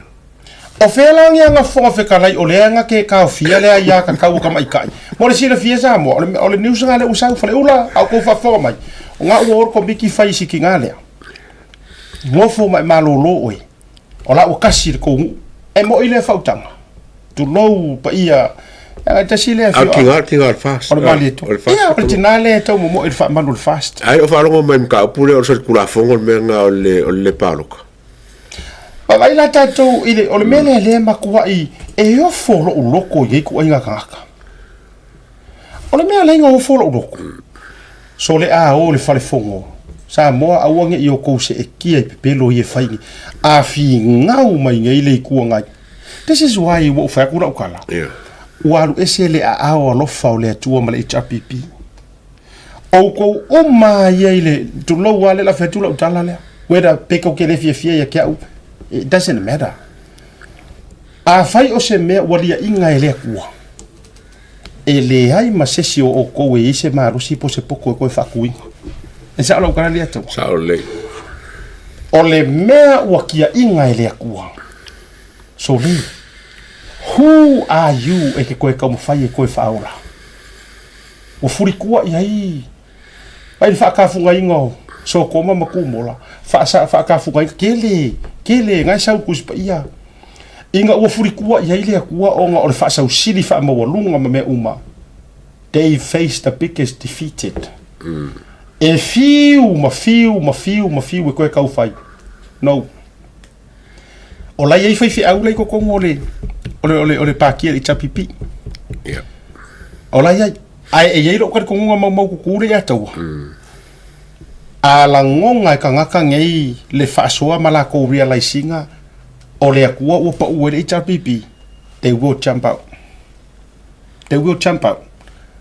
ai o ko sa ili le mea e alu kanga ka sa ili le mea e mawai leo la pe ku e fo i paroka o fo kuanga nga HRPP there's no more angoro ka kunga le la o le mela le to fo i mai ia lo ile ku malo le ku lo ka o so for fai puli o le la e o mai vevela mai ko kunga mafia le kinga aku e siro mo ku lo fa foi le linga la ti lo mele ngo lo fa fai pule le la ngo ma ko la kaua la o maro i maka lai ke roi fa fe kai wole o fa yangi fongo ele feras la nga so se fongo fa kan ele lo ele wodi ia e ka wa ka lo i maka Kau ka. Ai foi le maka lo i maka pero. Ia pero pe ha. Au lo i maka. E fia lo vanga fa ka siri kengo la kaua ai nala no foi atu e fia kele le wodi e fa se ngai ka ngaka ma ngai fai pule ka mai kai ale o to fa fonga mai o le o kuli le o le la kokomiki le o kusa aku sisiku le o fai fingera o ke aru le ka ulia ai al fai pule foi se ba for kinga fa pe ya ka ki sikinga la ko se bo ma se ma ka ba ala fo wa au fo e mo ya kinga fa ko le no be fa singonga o le singam kau ai o le fesiri kele la e ka kau la maongo mea ia ku ai ngā mea ua tua ia i le sunga fali tua ia i le whao o ngā lima i se tamaitai po o nkamaikai po o le alafa o fea la keisi lea kasi lea keisi lea ua makua o le la ahalu ka ko focus le koupa ia e le whamisingonga o le la ko ui me o su e ngā kala ai fea le assault lea ya me fa kingo wo we mo mau me fa kingo ai o su e ngā kala le la ngai whamisingonga su e ngā kala o le siva e ngale e na le fai ama pa uia tia ule wo mana tua fa tai wa o toe mana tuina o le kele o keise sia tulo wa kele o keise sia a fia i ka kar fast engar kasiar fa msingo le kuku e ruma ka kalasa sa o su ele mfai ka sa usi fa msingo o le au ke pisa ku ma e forever o ke le mapuro fa ya ku conflict of interest a conflict of interest le saur from singolea e se cases ni I will forever stand my ground whether pole alava lo le fia ma yai pole alava I have my own reasons ngai ko ke lo ai so se ka mai er kula fongo pe fa pe ko ke ka mai anga le pisa mai kula pa fa fe kai le ya tawa o le ai ko sa kula e pa ko confirm ka ko me ka io Ola a fe o kir vanga le feika ai kamika mia ku e pasa confirm ka ko faso ai vai foi lá o ele motion le ka fa ya le foi nga mua mama va ko sa ungi menga mua mama va to ya yang kamika mia ko sa ko la ko inga ko confirm ola so ko afo o vi me ola minority a wale va ka pese ko sa ungi ma le atawa ma so vai venga wale va ka ma ko pese ko so ko afo ko ala fa ya o feo ngai ia le fela uma ko pese a kur pese le ko uso ko ile skofi ele o manga nga o ia kuila e pa face election le o fa yak ele o look forward paule mele lau ke ngau ia feo le pakeki that's it ko so mele le o ke ingi vai foi la o ko ia o fa wa ma sa ka ma ro ya lauli o kau ma wo o mama se ka o ma kwa te ya e ko fikinga e fa o ka ule songa sungu ia ka fa le nga ya la auli o ngor manga ia au akura auli marko rosfu ia la ko e au ngi pasia pakeki samo o kua o le pasi o le pakeki e kofi le ao le malo kule e pa ko sau foi ma ke take o le o ka ko mo kingo e le fi alo fa i fo se kala ku lo le ngo fo le ao malo le anga o le silence umi ma le a mai o sanga ma le lenga ma sanga kali mai fa fika udi o ka ko lo ku lava sao le o ba sa ring sa wengi kule pero wa nga i fam sing si ta wa to i fam sing si ta ko fam sing si le wengi lo ke ka pule o ke la udi a so fam sing si o ngol mga fo le ya ese mo ma fo mo la udi poko yor ko mal ko ye fa pele la udi so alo winga na le o fa ya tuai e maua ma kuai runga i ka ko por kalame e le ai ma se mea mo le tausi la fia Samoa e le ai ma se mea e muri a kupu o e reveal uma kua ya ale reveal o le ko vai mai wa nga kakalo ma nga pongi ma me mali aka we ufai e tado por kalame ma ai o le mela la le kupu mai ia sa le ka ko karangoa ku ngai e tasi sitina le la pe tau va mai le fu al fast i vai mo fa o lea e ku ia ku lava maka ko lango inga ave ese fa pasenge ngo kinga ai ku sa loko ko sa ku sa loko fo ile ia o fa kasi sao fa kasi mai a o le manguia ma dia lo finga ngalo o pa o le kasi a o le feedinga ai o mai ale au ko lia mala ku pasenge o fela ia le o fa ilo mai ngi sir ko ke lo fa le ula e nga o mai nge fa ka fa skiro le se benga re ka kumu mai ku malo ya ku ro fa ka uia ka ko fa le mai ka mai eu mai ai o mai ka me fa ari mai e text ala ko ai nga lai sa mo o le sila mai nga fa ari sa o mai la nga i si ai ngor fa pule tu lo ke le ai nga sa lo au ngo mai i ka ko fa risi ma fa ai lo mai ele ai se o kasi se ku malo ele o kasi e o le to tele le ai nga le ai ma se si o fia mengi o so ole ale la ka me milo ya wa fo ingo ka mai ka mi ku o va fe mara lo fa komiki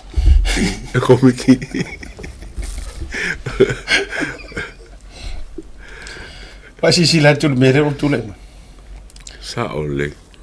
e ole la ola ki ge ya le ya ka kau e o mai pai a o mai le fongo le fa se enga ngai ki ngari a kau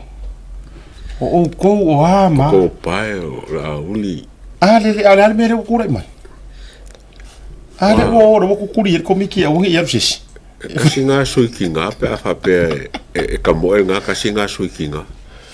wai e le ka kai fo i ko nga ba ai lo au ye se kofi fai pule ngai ko maro pa se ka le sa wai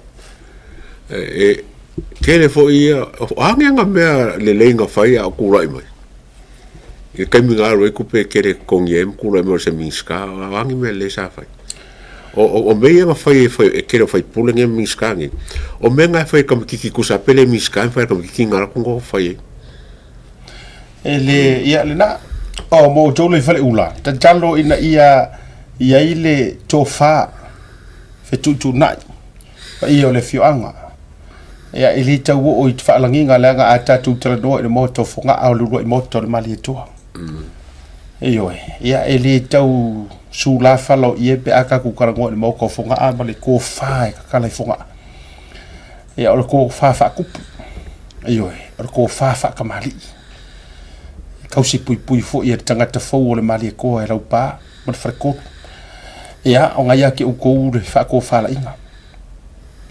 o le upule ma ki fa ma fa ma de atu el tatu to ia e male anga atu o wale ka penga ngor fa msingonga o upu fa au ku fa pe lau pa roka o lava lo manguia ai se yo mako manguia wala fa ese e mangai yeah ma ngai ia o ka ko lenga fa ma fa lava oi e se yo mako manguia o ki kiro ngai le i whanga ngai responsibilities po kiu kia mingska e whai o ka ele kelo o mea whai e mingska o ngoko ki kiro le ko whapea so ele mangi mea ngai mingska nga whai e isi mea o whakunkumunga la po kiu kia mingska o ia e ba ia langa mkanga ruenga peila whawalo mkanga runga leo ai mai singo kiu ke e wha mua o be o ke leo ngai tato le skio ke le kongi le kio ake kele konge aku fainga me kasi pe luo me fa pe lima kang fai longo winga kasi ngai ko pe fa alu el malo ele o kongia ia anga kau kua po anga kiu ke kang fai anga lang fa kele ngo inga ia fulfill uma ia kiu ke anga kau ngisi miska ke ali ma ngo fiku ia la ko portfolios o kele portfolios o kele fainga ko wala ngala kele la ngau ngala la fai aka kikiro nga benga fai so nem kwa fa mo so de kele me ole be malia na a tatou vai atu vai pen o to le awa mai tatou u to te puli ele u matu verso le le awa mai tatou evidence o pisingisi ma fale fou ma fale kioaka ma mea o se ai ele fa pe o le winga ele fa pe a me ele ma fai pai ma la fai a o le winga le tau te avea why now le lai e o malu mai ma o mari mai de kulanga ole ai o le vainga le na e nei ni sifo i o tu malo mai tau na le la le sa mo moli mai ai ia le suyo sanga ngalua le sunga tu sa mau Fata Ryan. Fata Ryan, yeah, Schuster. Yeah, Schuster. Fata Ryan, o Schuster. Yeah, le sa mo moli mai o se va ingale na ina ua feilo ai ma le komiti au tu le sunga le tai. Sanga ngo mera lua. Yeah, sanga ngalua. O ile e tu mai ai ia le HRPP. O ile tu mai ai. Ia le sunga fa tu sa maulolo. Okay. O le la o le a koe kau wa whaka ma maulolo. O le sunga e whetara. Ma tō fo i o le tū malo le nei o le upomoni anga nga o se kasi ngā lua le fast po e lua. E malo. Le anga na tōro a pāloka ngā maua uma e malie a whenga matua nai. I fast e tō tōlu i esa iai. Na tōro a ma mao lava. Ai ona ua tele sui. Ia. Ai na ole to lua e HRPP sa tau va e na manu malo i loa ia le talinga ya maulolo ia o le sunga tu sa mau sunga maulolo ia o vai ngala na ina ua malanga mai ia le ia le sunga ia ai se vai ngai pitusili no fia wala ngole sunga fo ia tu sa mau ia Fata Ryan ole fo isa vai e papa so fa mo wala i vau okay e le fionga mali o te lo la ia tuo e ai e le termino wa ia tuo ia tana mai lunga ia o fa e le so fa ia telefone ona ai ngai tuo na i mali ole termino nei ele o mai loa po ia i se isi sui na upulava matala na tafa alogolongo to ile sui le tapena o mali e luina le fo le HRPP okay ia ai o se taimi walanga e fiu wanga ngar ka mai mo e yo mai mana tua o le masina fou anga ia yulai o le fa ai loa lau tele ai loa ia suyo wanga fa fa ia ma ka ke lo foi pe ko lo lo pe e ilo ka ko nga o le o feiva ma lo le HRP ile lisia ku dai pa o le mele pa ro ka ai e mana tua mai e pe no fa ia tu le atua e iai le vaenga o la ua la avavai ese ma HRPP. Ia. A se vaenga lea. O le vaenga o lo iai tangata fo i e whengo i vaenga. E mawhainga ho iai. Ia. So e mawhaila na tatou whape atu. E ui fo i la i le whape o kuila e pa o le akili maulolo i o. Ia o la fu already e le backup plan a maulolo. O mga e le. E oe. E le o i loa iai. A la o na o ni vaenga whape na. Yang pambol baso le faili unga famsingo nga foi le bisa le mo ma fenga le ka mo lo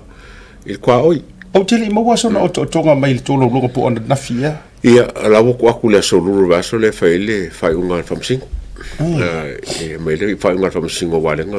o le pisa kwa oi kwa oi o fenga ma me kule ia ngala a fai a po oi mo lo i kas fenga nga makala o la fale ko mo foi langa ia saungi ia mana tu le sa fale tonu mai foi le tu langa foi le na afia mai fa psino mau lunga ia e le contempt of court sawa lena ia ona o le fete na i o le whapsinonga maulunga ma le tūlanga o le whapsinonga whapsinonga suafa ai o nei vainga o le ma ke whasoa o vainga ese ono tutupu walanga o le ua manu mai tuatala e ili sui o le whionga o malie e aru le HRPP okay ai suno le a whailoa whaalawa i tele ia te aulai ele te la wa anga fa pe ola e feiva le sunga tu sa mau I kokong o kusi stui fa goe ia ai longa se alang ola o mo foinga o failo ai tu le pala le plan de la fa le la muri ta I fainga fa vai fast ia la o kopile ia awa ile ka ka mai fua kasi sui ile ka mai fua o mantu ile o sang fa vai le sa ia ia ai ona la ole o fa ilo fa la o tele ona la kopi le fainga ale fainga fa vai le fast kasi sui ia no winga la o ile ala ya o pisa ku awa ye ka ka fainga ole o HRPP fainga ka u ai mai se una o fa ilo atu ile pa ki ile la o ese ka ka HRPP ai fa mala ia you watch fa ka di sei a tali e mafua o fa ya ku la inga ko fisu ya wa ma fo mengo por ki pe o fisu ya o langole o ave o fe e a laia ona ole o mate I atu mata watu ia ma ke I ale wa ko sa ko sui lo plan ma le se nga sa ule ka prove mai mato a wa le ka ngoi ka mo fele me ke ku ia e sui bele ma ile singa kala la fa penga ka fa lo mo ya o fa ilo to mai ne ta ko ka ma ka ko pipi o la nga se ka o ko pe pelo me ala o di la o ta mo fa prove mai ka o ai ngaloi ona mo ko fo I le vango le ko le o ki ele ku wa ko paul bele ku so me ga alo se le wo ko wa a foi fatu ele le ta fatu wa me nga la ko pu le anta wa e ye isi la wo di ia le wo fo ngi fa sole ko I mau wa le mai to ta ya e mele la fa ia ko ki lo ko kenso ai ka ke fea foi ele vai ka ka ngeo mai foi le ka fea ya vai le ka fea le winga la kala ia ole winga la fai la utala ole tulanga foi le e ye sui lai o le HRPP o lai ngofo malola ko malama malola ko fia join le fast ole upo le pride ia le fie ko ila le fie to ilalo le fie mana o va ia tu fa pe ai o to ifo mai ma to fo I le la uli le mali to ma ngi ka mo ka ri ko mu la vai pe pelo ku le io la o fai ku le ko ke vai ku mai you know ko ke vai e mele la kupu e ku mai ku mai ko ke lo I ia ko ke vai ko mo mele fa ku o te o fo ta ita le mongi ala kala o ke o fo ka ika I se le ma ke ia ala mi gana la dala ai tu watu fo I tu malo it's about time step up I tu malo wa go step up I tu malo make sure le ko fa puli e follow through pe muli tai e kusa o le finga ngalo le ku malo e lo mafso ka I malesi ta ma mai le tu malo ano ama ale alua I think le ia farfa lufi yo ga ma alua sa o dunga tatu pokalame e ila se mafso ta inga mastasio tama ai ki ro me ke fa ko o ka manga mafso ka HRPP mafso ka I marka malia ai fa mai la tala ele misi maka tu te ya o karo o langa kala ia kia wasiaka e fiu wa ka ku le ia kumako o mu fa solo a ko samo kala le ka malo ai te lo tanga ta fenga wenga ai fa mai lang kala na pawa tangata ta waso le ka waso ai kai mingai mua o ngisi ora o fainga ruenga ai tangata fainga ruenga malo ai ho ba ke mingai la fa mai asiaka o ka piko sili ia le fa fiu fa mai a ukango e ku I pasenge Pea ma le fitu se fulu pasene. O tangata whaingaruenga le malo. Kangaka waingu ma ai ma mao onga ma puputa. I mangui o le HRPP. Kamalanga ma kuale karia inga. Oi, Whaila maka. Wasaroko inga. Tau. Whai whaleo vai, au whawhirea I kua vai, whai sola menga whawhirea vai. Ma ua kilo I kenge. Kau kilo kenge lau kuskala. Whisiri mo oe, e ke fia pale mia, e ke fia ke teika. Kau mai ke fia ke teika. Mana ia whaafisili a matai tatou mafutanga. O le tulanga pale mia. E le se ei ni o nganga waa mani to mai. Ma whaiai ona se ei. E to finga fa pale mia o malo Samoa. Te si vai whai lima na o vai ai wa ngase le ano li o le to li to filau. O ina na vai ai le ma tau se ili si tangata va se ei vanga le. Mele. Ole to ina la na mato mafuta. Yo ngai ko ina. Ko ina. Fia pele ko mingo. Ia manga iau. Ia tasi ale tangata na iai le tofa. Na ole ka biki kirpa. I. No as furu lima mon ko sanga. Le ia seisi tu samartaimi o se tof barbiar we gala visili. O via per mia. O te via pale. I. Ave ser mia. Au te via pale. Ja. I. Kali like I. Oi. Oi ke mo ko ke ko pe ko whaingon mele wa kan ko wa. Oi le ke mga wa ko whai mau ka foi fa so e fai me vale ke mga oi.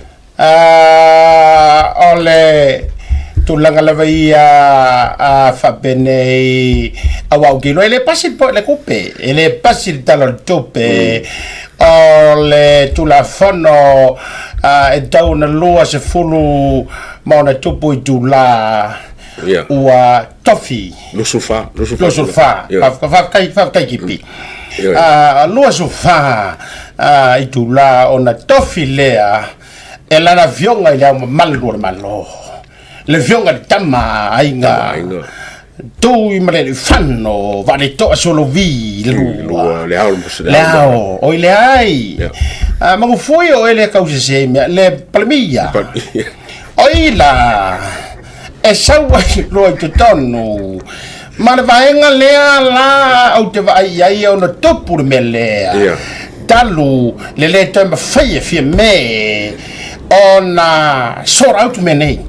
quale fai ona o sauro le tonu o te avea le tofilea o le kiakiva ia nga o kiakiva ole me hakasi ole le kiataika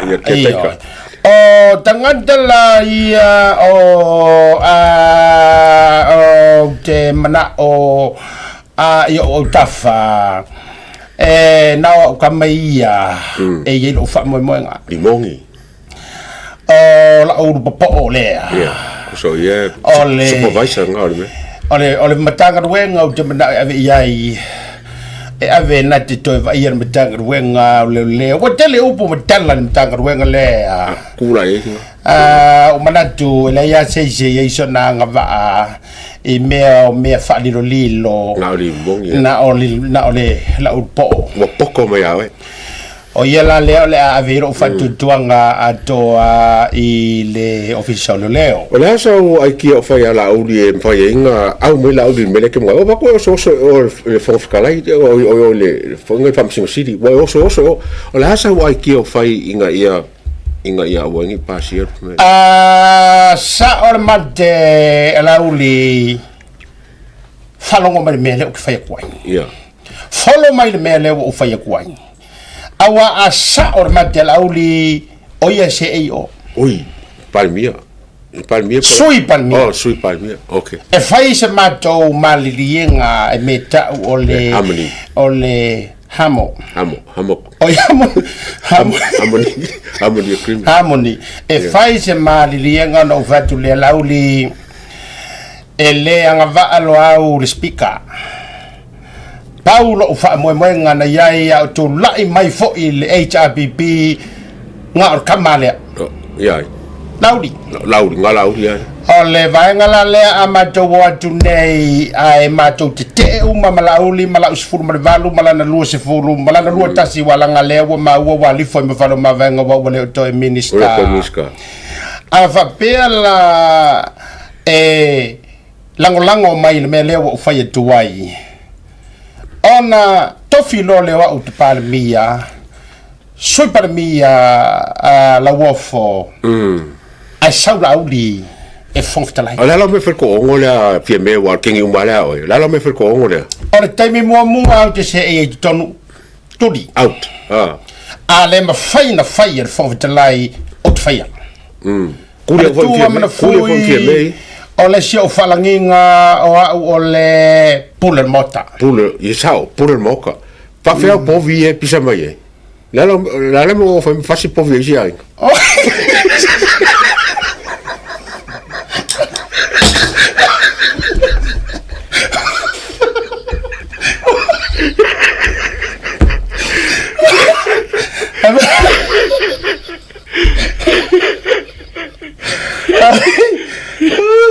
Agora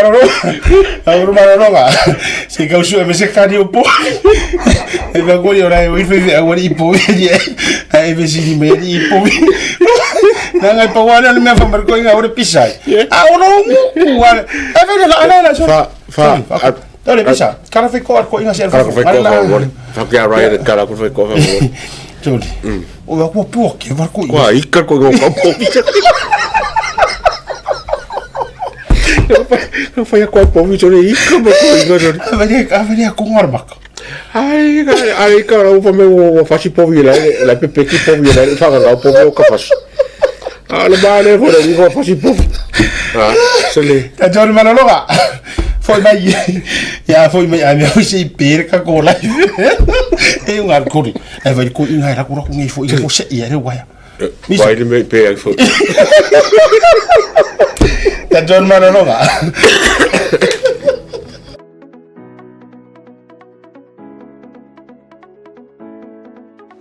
Hey, have you signed up with BlueNet yet? No? Well, let's fix that. Head over to www.bluenet.co.nz and hit Join Us today. All you need to do is fill in your name, date of birth, phone number, and a few other details. This helps us get you set up faster. We'll also need a photo of your ONT serial number and your modem. Not sure what an ONT is? Don't worry, this is what it looks like, and every house with internet has one. And make sure you have a valid ID and a utility bill or government letter to confirm your address. When you join BlueNet, you're not just getting fast, stable internet. You're also supporting shows like Tautaiae, Breaking Waves, and Sports Salanoa. Your BlueNet subscription helps us bring you more content. If you sign up this month, you get $10 off your first 3 months. If you have any questions, call 0800 258 638. Join BlueNet today.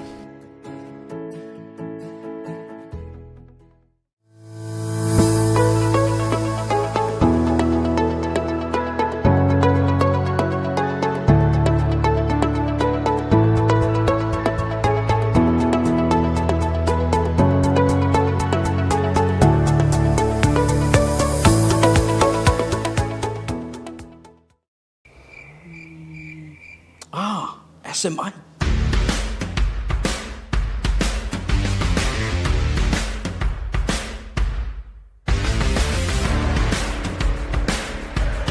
Fia whaafole na nolo mota, a fio mai lole SMI Hardware funga lei. Ua iai nei le mato au whainga luenga to mai whaapitoa, a wale sui ino so se vali, ina ia whetau i le lei malo manao. O matou vali, o lo awina mai atu numa mau, ma ua mautinoa le ananga tā, ma e umi foi ona au le iai lo maota. A o whataritali ei la le sui ina o lau vali, o lo iai foi nisi o matou vali e whai iai lau whiwhilinga, o ware whaalele ina atigi o lo maota. Mo tātou o lo alalam papa au ia tunu i whafu, whafso tai le a fionga ia mai ava Leslie Wolf, awa o mwhai o ntongi New Zealand ai piki i Samoa lau oka. E na o le filifili lava o le lanu, mātou te ngalulua i le suina o na piki lea e lo a inga i Samoa. E SMI Hardware o lo paanga mo so se mea faufale, man fausia ina ua mea angangata.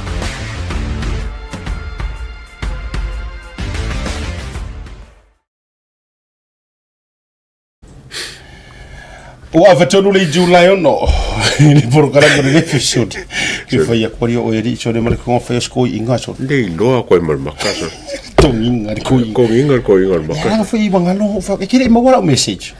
que me ri felo fa karanga mo ko inga mo fa que awa que o ipovi nga maua alanga lo que fiero para men ko ipovi e papel o era me la nga mo wala ko inga makaso ka que fa que ro mo ko o ri lo kala kava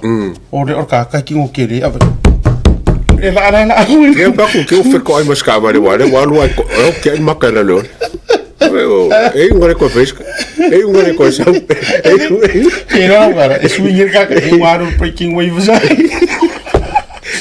e lo poro su fui mo di poki o sa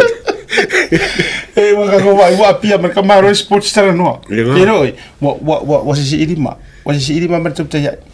se ranga wa va ole ro ka ko makava vai fesiri nga fesiri povi al meu lembro suco ya la fresh le menga o que mo fi lo ranga le mo mien povi a lo le povi ya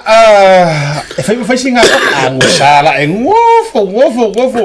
kangi mama maringi uro imakai lu bo ile so loa o melo que akai o kero ka fa mai fe kai kule pa ko kero ka kai alo fa kule pongo kongi makaso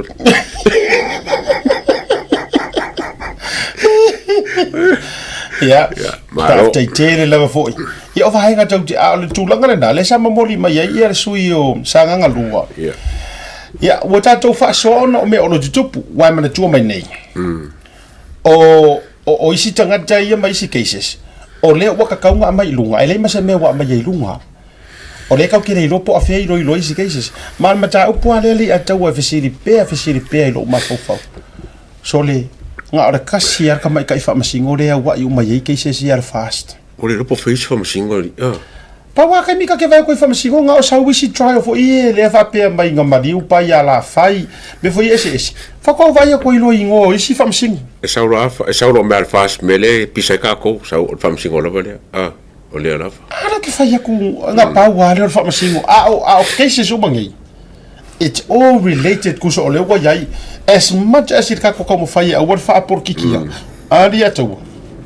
se wa affiliate uma o le case le ya il mon mau o case il mon mau le fo ma ngai le ko kolongo o ele o mai ia sangi nga po mo ku mai ia nga renga le ale official le o case nga le kasi le nga ave mori anga ai ke mo le vanga longo lua o fa nga mori anga ia pe se fa nga o se mo fa nga mai su bar ko ro i de su le vai mori anga nga ko kula ile bongo o ko fa mo ku me be se ya o lo ia le alise mo mau se ya o mori anga fo yo vai o mele que o foi ngafi ingo ko mai ko mai fa ka pule la mai lo que ia mon mau ia ma mo anga e suma bar ai o mai ele saung ia fo ia ele mai saung nga lo o que le lopo o longo lai o pa e kusa pero ese longo ele se me la do fo longo ma ave faila o mka op oi la balai o la ko nga fa ma suyo le kom singa o mka opu le o ke kau popo le mka opu le na karo sanga le lo ifo lo ke fai ka ku fa pen karo sanga ke fai ka ku le lipoki nga mai le Radio Polynesia na karo sanga lo ya lise ise apongo o ia wangale yo ko ka penga mele li mai lo simo mua ele senga lo ngala lo yo karo sanga ise apongo mo le sa ka un karo sanga if I don't know case. Really? Wow. Anga kar sanga loyali se al mon mau. Aka lier fam singo. ia ke aula ia ke le ropa merenga kalia a le wa lua bongo ai sa kau sanga well I'm just follow through lo sanga pe fa yo le ai sa kau long kau sanga lo dismiss pe sa kau no case fa uma aku sa pe kau sanga le lo ia o le ka fa no fisi ke pe sa men kau sanga fo lo ia mon mau e ko ku se bongo ka penga mai ai sa ni le le I think that's wrong sa kau sanga fa as e fo nga fa le ngar case le ai o me fo la ia ke ku ia lar kau sanga lo ia asa kau nga fai le finga ngalo le o famasingo le kau ngoi sa kau rongo ia nga fai wa kirkiro ku ia ele o le sangunga le wa kau ronga so lo ia le case fa le nga ele kai ya ele te tulowa ya fa mangalo mai ya ue ele ka ku se foi fa mangalo u ba foi ba lea but I am entitled to your opinion and this is my own kawa opinion personal opinion ele o kai ngo o kari konguinga and I refuse to believe as much as I believe in God ala ukala ngai engalue mai le nganga o le kue fruit kangaka engalue mai ai so ola le kilo e fainga ka ia pe ai ni yo ngi vaenga o lai ke ke sokanga mele ole sokanga ali atawa akalo lo kuma me fa pe ke aru se walo ka palangi pe walo ka sa mo ala ka kiro lo ku fa sa kasi fe au me pe ke au lo ku pura la vantulanga wa lava nga fai mo ka sokanga that's a huge sokanga lava nga so inga le fa vai ai la argument pe ko ke amaya ko fa mangi ngonga fa ku la fongo intersection what so and so ele ka kai ngo ka dianga kiri ka I will forever stand my ground mo fa pe aku a conflict of interest lava leanga ngai ke ro ku fa kasi male kangaka o lea wala walonga ya sa mo ako o ia so aku au ke le aku mori mau ke le aku kangaka i o mai o isi kangaka le aku ya uko fefe le fefe ai e pe yang o fa ya kulanga o le ai alo umar vaanga le fa mai langa ile o se keisa ku au de keisi le fai le alo e o fo isi au fa new series poki me sa mo fa mai le ile o se keisi le ngor keisa la au ngor keisa or case or hidden case ngai ku paka ku or case ku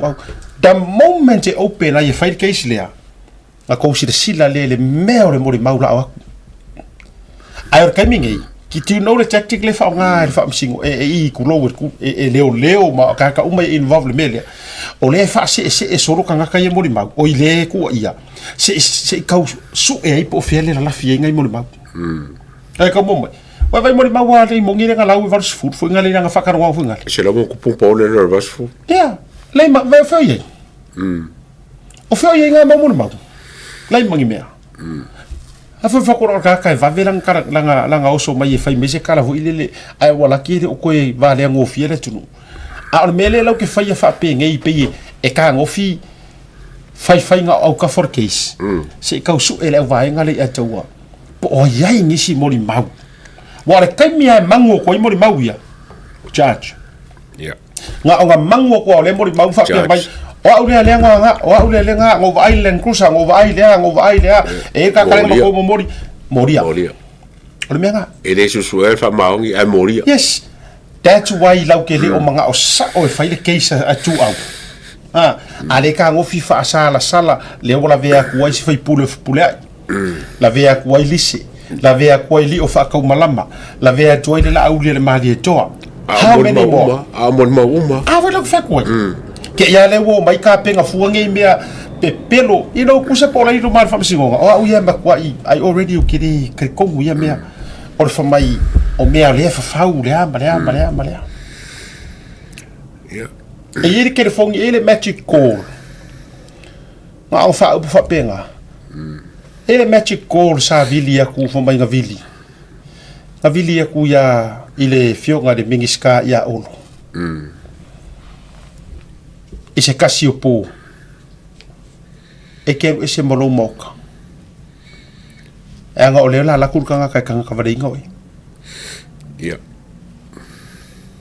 O kako vai kako ngai mau mea. Kala ngoa iai. E mori mau ai se kasi o fai pure la fuwa kofi mingiska. Mori mau ai ono le mele. Mori mau ai foi ono le mele. Nai lo. E iai le kanga viri aku ia ki oi le pō. Ma fa kongu oi. Ia e whakari se ese malu whale e kakanga wala koe kiri oi. Kuno, kako anu ngana whawhingo fi. Ke leo ngei mau info lele i or kai mia mai ai runga. Oh my good boy.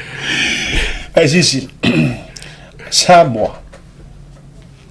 Ele or me e ngā lea fua inga ke kake fiu even myself.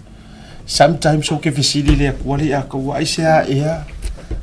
E kakangi ai pea re keisor kama lea i ro umafofau malo unguku. E whaari pea ma fai pea. O ke fiu o ke fiaru ese ai. O ke fiu. Yes. Whapea o kou me nau lea taua. Ai sir fia fai u ta ma whale nganga. Whai ro ko firma ko kalesia. E li whapea o ke whai ako. O ke haru o asko o ngai. Mako fonga kakalo. Aso lulu anga pongi alo ainga. Anga o whaaso anga o whai ako. E makua i o ka sa ili le akua i le vaiaso ako. E hei kai me wo whai i le akua. Se a vese ia iara ngai keisi marok maka ika vese. Please. A vese aku ke. Ai o kai mea ka ke whai e whapenga. E chefes mai se information folk. Yeah. E vili mai se ka ngaka whaakua kua inga au mai se mau. Se mau fou, se mau angoa. Feso ka i mai leo feso ka i mai le ko fingi or kenge lea sa le mori mau mua le atau fu le lenga whakarangoa e ki ngā o tu au. Le ka umai le kenge le whainga ruenga yari mong. Le o feso ka i mai long kuangangi. Le fo ila ua maua le contact ma le kongeki i le mele yai le kenge lea. Yeah. O le fo ila ka penga le kenge lea i se mori mau. A le mea la ukupu. O mo mosulanga e wasiringa fe i le moria. Mosia kul fe moria lo mai ka o se me. E whainga kālanga o le whainga o le whamaongi. E kau kere kukusa umalanga ese loko ma whinga ngaro. Ai a whai fo i la lafi ka ngaka i fe. Sana la lafi ma fe.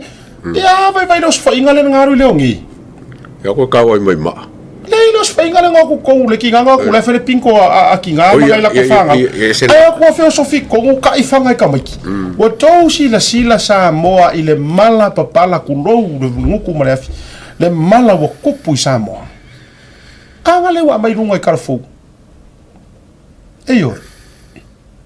Ngai a mai runga i karafou. O aku ma ngai whanga. Ka ai ako o finge me o por se pinko por se fare la langa le menga su ko fa ro. Ala fa ya ku ngai ki nga ai mangai ola fisi fanga. Ala ka ingu ko fanga iki. Kwa le. Leo. O ko fa fonga mai mo ko si sila mai le mela le ka fa ya ku. Le ngai fisi di so tanga tali eto. Seta, se me le ngai mai so o mai so. O fa kwai, I don't know. You know, e faile li o ke ro fa ko i skulanga wa ole mai la wala makang pe la vang set up ka ka ya i le su engala mi ko ngol ka upule wa o me uma lava o me pe nga sa ngoa asia ka le fo ke sa le fo ki ka upule ole wa ke la ko foi me mamla mai ka nga do fa ka si ma o me ye le fa ko kan go inga ke lo ya le fo i wa po mai fo ka upule i le mo maule a leu ka ko leu ka o malama e once se confirm mai le nganga ya ki o se me moi o le finka ia ngai vese finka ia o ka me ngo fai ka o kusi nga mai lise nga o mai lo loko e mongi me ko fai ka o le finka fo ia nga vese ka o le ka up aka ko ki ngai la le ka upule le wa ngai le la smo mua ele sa unga ko ko vai ro o le fisili lo ma fa e fa fe ngai le o nga fai se kali se mea pe pelo pa fe o manga o mo fai lo longo lunga ki vi pe pelo mo fai longo ale la ko va kum ka pu fa fe pa ngo ia e mo mau a mai ka fam kala nga longo ele ka fe ngai o fe me asuru ile la ko me fai e mo kwa fa mo ma se mangi fa ma ngingo me me nga le ka fa ya ko il fa ma singole il fa ma singole ma le lo ia ko lu e kai pe ya lo nganga asia kai lim ka pule akwa o lo nganga ka pule mo maule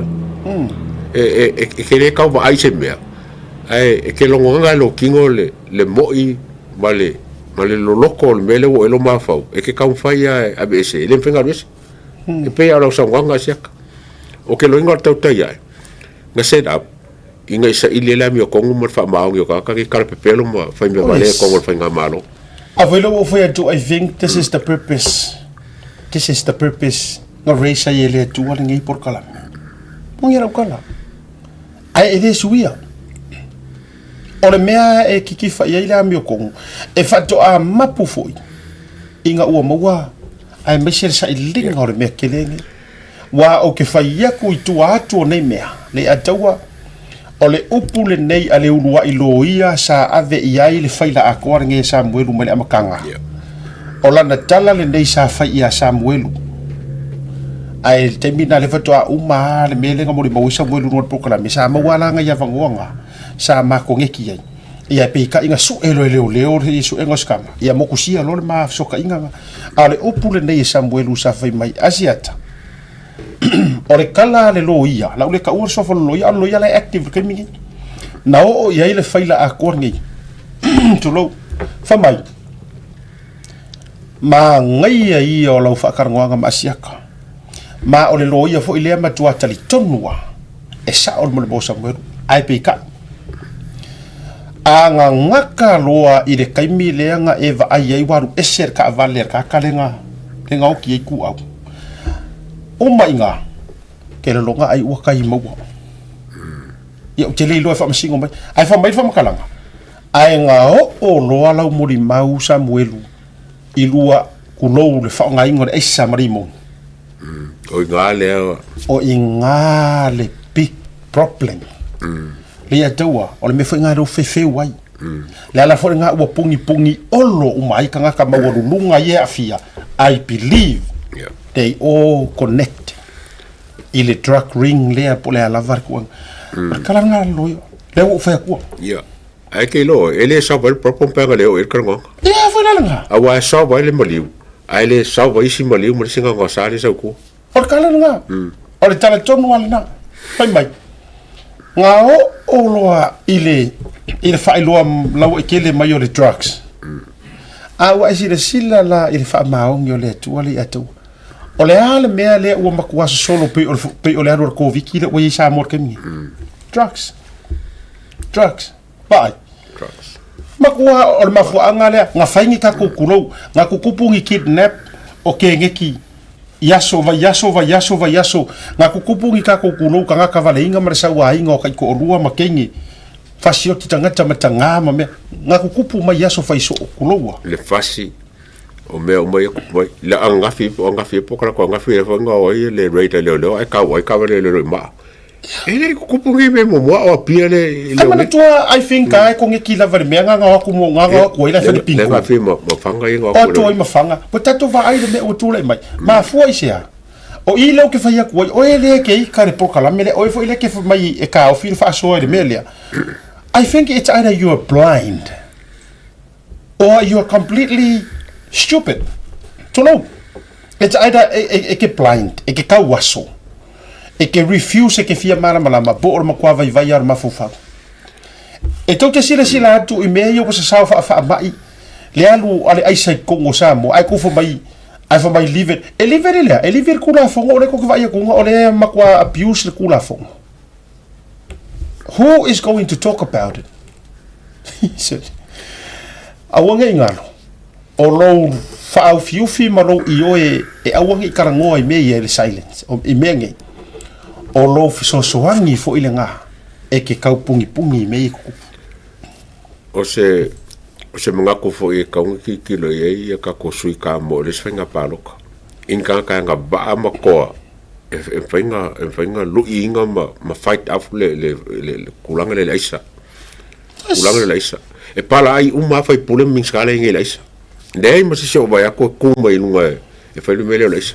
ai whawhewhea pe a whapea o ke whaia kungeri a kaua. Wa o mea leka ki whasoa. O leka ki whasoa i wai. E pole ama lea o le whasoa.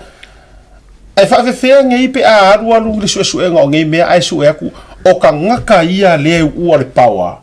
Lea sa whai runga o isa. Ngai lau ke, lai mau koi kupe isa. Whawhewhea ngi. A kou fia a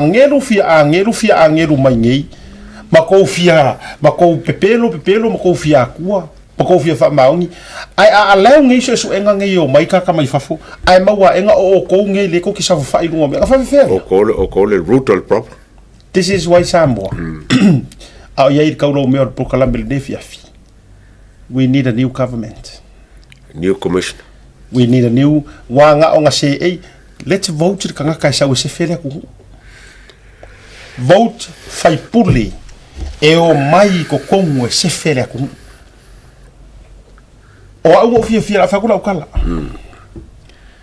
You know, o fia ya tuala. Se fai per ukala ya. O fia la nga ngoluanga. Ma even till now. O ke la ngonga ye longa loko por su engol fa mau. La nga yo elanga ya ye longa loko portion of his heart. E su emeia. La nga fu ai longa yo e inga or kai mi lenga fa ye le kapingeka. Ma yo ele avaku o su. Ma la fanga prepare fa. Ma sa o longa loko inga. Ai onga ua ka fale. Wa ma losi le ka fale le si vaenga. Le ua ma fuai. Mis kaudo lo mar palmi. Yeah. Especially. Yes. Kusa or ka fale so. Wa ma fuai. Anga ile ya si le fo. E uia ia pe kelu sava vali ma Yesu va ai moli maui miracles ka fai Yesu. Ma fa fiki ya. Ma fa fiki. Mele ale ngo fia kala ka mo Paulo, apostolo Paulo. Yeah. Fa mai nge ya me uma ko ke kala ngo mai ai. E ke mau lo ke riso. E ke va ai me uma e ke pikefu e ke le so nga fai se mea. E ke fai manu fai ke e ke le popole pe feika ka ai fa mai Paulo ia e fa fia mo le finga ngalo le akua. Pa wanga le meke wori pe fa pe le fia ale ke fai me sa. Ke le fefe folioki. Tora me le ai popole awa pe uma enga ele sa ole ruling kulo afa masingonga. Rest in peace lo wanga. Nga ole kuwa la sirfia e sa wal me lo ke kuwa. Ma le aso lava e o mele nga ka o se ka o. Ka ke le fefe foi fa koes.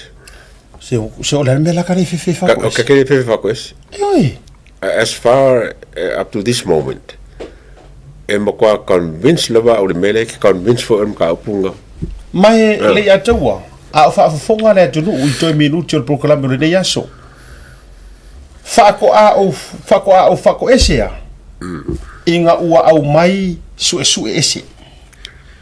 Ai ka mo mai. Yeah. Wa bakun ka kai fa. E kusa leo o fai atu. E tu sa lava po le ali unga leo le aloke e maka upuri Samoa. Ai loke ai lima ngei le pispisi. Le ku ia. Ele mali le fa. Ele la se meo ki fa I will never. E o fai atu. Makere fa ko si ba o mali ma loko. On behalf of our people. Mai kanga kai so. Amai avatu tangata so. Nga maliu lu nga lau nga vaku kanga so. Nga file deal ma arkisi. Kulo file deal.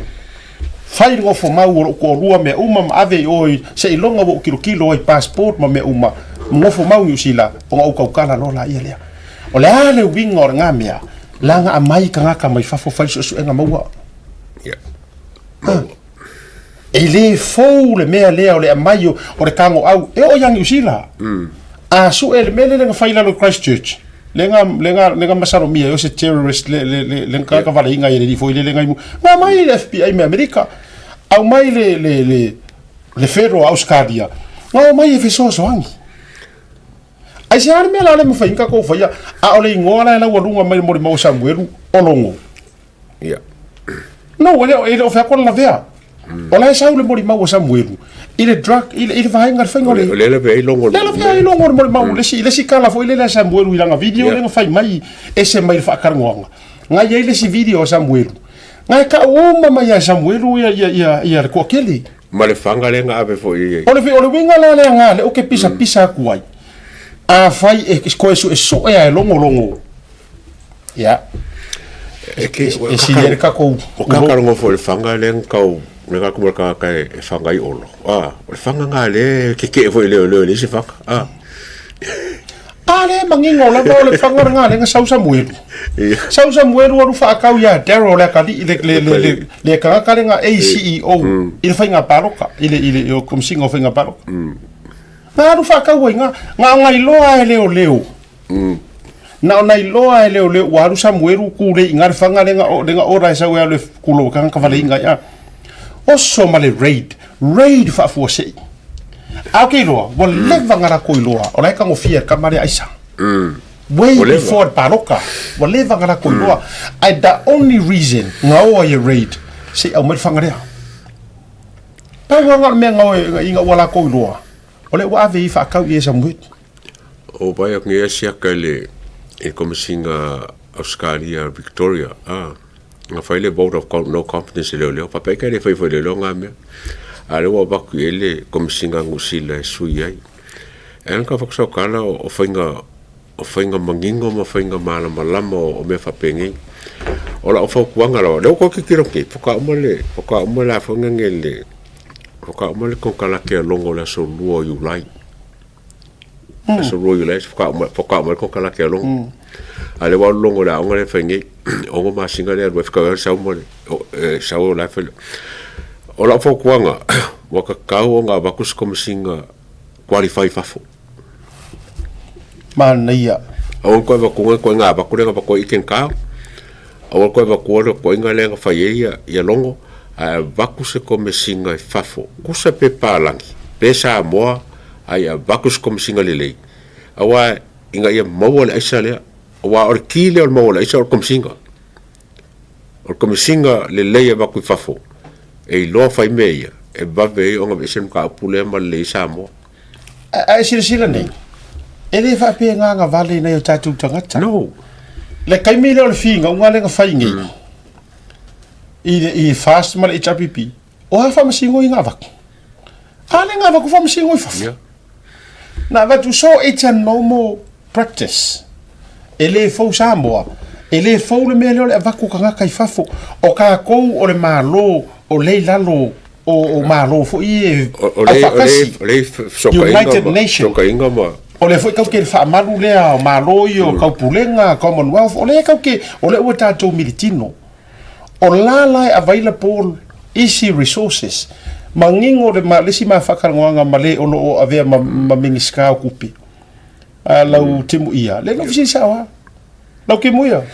o yesa ka ko kupe mai okay mai lor ka pengeka e o mai lau suesue lau fakal mingiska o yesi kuper malo ala ka kali lau ke muia ai like it o kan kupe sia se ko ya ga pasi mor faka yo ale pasi faka ai de seme ai sau ia famo kusa pasir faka de si ai sau famo de si de si vai so sau la pi de si ko ya mato o me foi le siaka e ka ke ma faka va les sources ma ka lengi ma ka mai ka ka sa mo am se fun ka ga nga le lo e nga va o le mele anga o le fa ma so ka iyo talo fai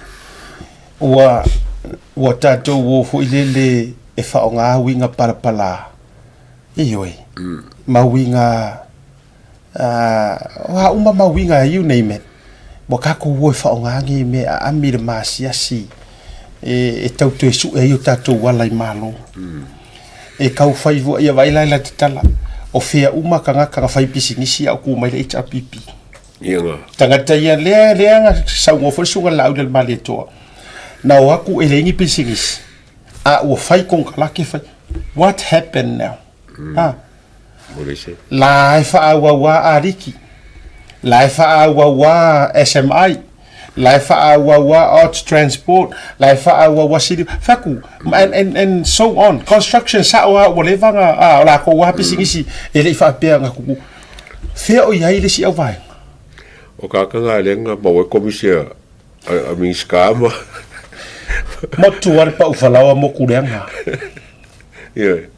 o vaega galenga kelenga ga maulunga ia kupe ave ai ai koe fa'afoi marisi vaega i le vaega le ai makua le ai mangi lakou ko mai kai me kau fai ai pekipekinga ma kau ofonga le ai ngi o lakou wanga va'a ngi ngaruenga ia ai nga oa ko ai ko kongu fai lo ma vaenga ia so fa uma proclame o tal fitu ne vanga le via fi ai fa malo atu la fa fonga mo sa mo au tatu ia ile nei le winga mana ia yo vanga le na mata u le fa ma fa so nei a uma sa ilinga ngai me uma o fair and square ma fa maliinga le ami ko ai se uma mele ma ke pisa kuai ma e ele fefe asia kamle akau mai se ha o que le fefe fa ko ese ma ke le fefe ya me ore la ngor kala ngar kus pa ia pa war kanga kai fi vai ile kuwa nga o le wa fa ma wala lo ma le loko ki nga o le wa nga keke i langa upu o fionga nga le kuwa ai le ma fai o fa ko ese pe ma fa ko ese ma fa ko ese ia pe a uma e lava e ko e su e ai o ko ia le lualuangia ma lape ma iai ko sokanga conflict of interest lo loku fai ngā ruenga wa uma e ai ko e kasu e ai o ko e sa o ai ale e no ken tau runga le tatu sapa o le tatu fai ungor vai eso nei wale van tutu nei muni au pe so papakiu pe ai fa mai le feedback sanis ia majority lega umerka ko fongo ia ma yesiata a pe a se ko makasi de papakiu ai ka ko wafe se pingi ka ko sapa io e woka fa mai o ta lo fatua si singa ele a furia si kero o fa kainga o fa kainga ngai ka ko fans o fa ko e mai solo iskaka o mai mari tu alalo and we thank you for that ko fa kuanga le wa fu mai mele o mai ai si lo matua mai sto ina fa mai siata se maga ia e fai masui wa papakiu sapa sika ko kale masika ko ma ore se ke me karo ko pisi ko papakiu malisi me ni fa sala la ko ke ma ko to watu to pisi mai le papakiu ani mo ke fio mai po ma ko kam ka ko karo po a wingo ko fada ma a sauni denga o ruam sauni yo ale melea ia o tasi ai le fa fitinga o aleanga o le tatusa ele ai se isi tau mafa sidinga sau e mai itina mai se ko fora e ka ko kale o le kangaka le o fo mai fa kale le ata ia o le kangaka o le vanga miliki ngo mai ingia whatever o pe a fo se ingia whatever to watu fo ila au sainga ai pe a fo se sainga ia io ia a ka kikia la kama pigi kama Amerika rai ia manisi ava nga le fo popo ia o le tatou sapale na tatou we vai le o supervisor kale o le kale wa esele ata wa mo wa ese wa sitia le atulanga wa ese wa inga ka ko finga nga sui o la promotion na tu so tangata ia le o timout wale tu so le wa promote le wa ila promotions anti o nga telefone o la promotion o le la o me email la telefone e supervising ar va en o le au sa eu e ngai le o ke wa ko sa ke le fongo o la wa ia le tu langa o sa ve o le tu langa la o me to o la usala o ma le fasala o ma le tatu fundraising tia ele yo le ilatu o la na fasala e lima na pusa so sisi America lima o ka ko fa ko sala ngai o lo ke lo me ngai a fa la pe le fa le o mai ya ma to ta to la fo normalta e mai lo fa ndoi o la fa ngali imbeli e fa ngali imbeli o fo fa kusi la fo mai ya ma ko fo kusi ko wa so sa we esa ia or kusi o mai le zo e regiso ma ko vai ole tulanga le wo me ile ya te wo le wo me mai le meet and greet meet and greet o ele wa ina o ko finga ga ina makanga ni fa pe wo wa foi matwa fiu su ko fese nga tonu lo su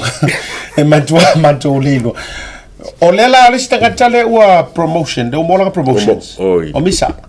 o fia o la me ko misa le wo me mai le foi fa o bisa le sai le fa le la ko o mo sa ka fa ya le foi fa la o misa o le a me mai lu mai to lua ile kisia oi ai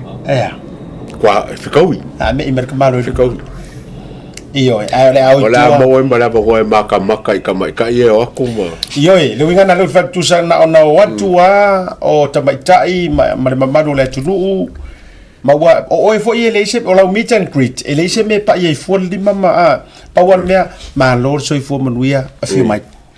ya was kamo misa sai kwa o misa la ka ka fa lo me le ulu ka wa kilo mai ka mai ka yo penga ale la mo la bo e fa sanga ile ka kusala e umalonga meet and greet greet la vese meet a vese greet lo wenga mo meet and greet ko le fa so ka abi ka le nga lo polo tala hello welcome please go to misa go straight to misa kusa wa asha foi la e kere pa ia fa mo le atua ngare pa wa can you go straight to kai milanga e ku e lunga misa ku lo lunga fakalofa songi mangkuara le mere ngo mo mai la ku ro tai e luanga e songi so kasinga me ma itaiti e kusama ko kasinga e songi la la fo yes a o e fa lua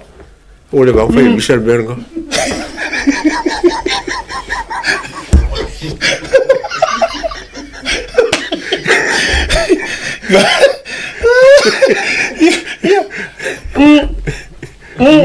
ai ma kuala aka ko fa popo ro na mar fa mauri mo ina Maleisu mo ko wa es ko finga mo ka kulei wa kasinga o mana ma recap ka ko suwa kapken o le kapken no le la mas no fa la mas ko finga kapken o le suwa ya cap o ya or kofo o kapken ka ko ye o le fa le ba fo le ba o po sa mo ma ya suwa ya fa ya o ya or kapken yor ka ko ba fo le foto sa mo le lui mangua le le ga bari o lo lang me bakarang ba lang me makar va ale ya le suwa kapken le ka fa nge ala ku va le wa fo le so ve la imba se sia ga ya verba ang le ka fa nge la ko finger cat o ia sa we tofu o ia kofo taste ia o fe ko fe wa le song fol kwa ia makua tu sala la na ngaru nga e fero do so loa pisi tanga ta isi fo ile le sa mai le ulo ile e pe yo ola u mo mana tu le so la u le la ver fa lo ngor tofu o sala e sa va di mai le ulo pe o nga fu i bu fu i mai o mana ai le ona o di ia Vale. E ka karo ke le fa ko ka mo lengo. E lo ia. Ora me lo ia wa lang finga ngai mo wa le. Or ka le. O le a sa wa lang o le wo va ia tu. O le a sa mala na ula laufa. Suru fa sa ngi kiro nga i. Fa ali ali la na pe. Na pe ka. O le entertainer. O inga fa fifia. Ko sala o nga ka fo lang invite pa lang i wa pa lang i fifia maka me yo sa ngai miki. Ja. Oh, dan vond ik even jou, kan je dingen meer komen van.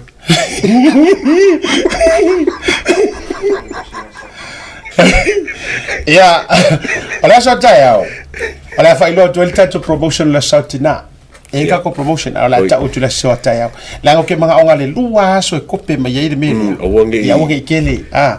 Tayo ya e ta to promotions. Ole a sor ka ko papakiu. Ja. Ole a sor nga ka awa. O ngale la fa ye marka kus se ka tau yo bobki ja okay o sunga la ya sa oni se leni o yo la sa fa fia o anai tu mo pe o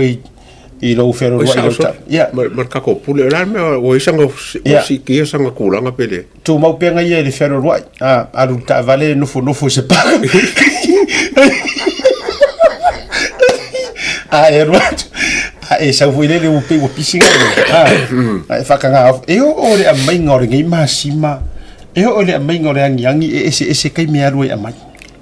A pa fa water man for le fa roi Avolo tu fat tuai. Ele kai sa pe se lisi uma me la longa e mana ai aru le amai langi mangko o ka ko ki o mos. e alu sa wa yang Mangko haule overload. Mangko haule over le overseeing nga umanga le me ko sa ole duty manager. Ole ala so se kai me mingo ira ka ole you know ole ke makanga uma. se furu me mga me la e fa se furu nga foro Ale ngofo va ko sau fa kanga pisi e nga vai le e uma se troi vai o fa pe va yanga pule so o tu fa pe ye vai ka ye Fe quería llegar ahí po. Ahí fue por un campaña. Fiero ya o ella. Oli, wala vale por calambe o que fico. Da vera la santa yao. Aí ni se me o misirgue ya so, ese ko kuli ya kuira santa yao. Tau lugar proclame a santa ali a tawa. So to fasi for ni vangar fifi.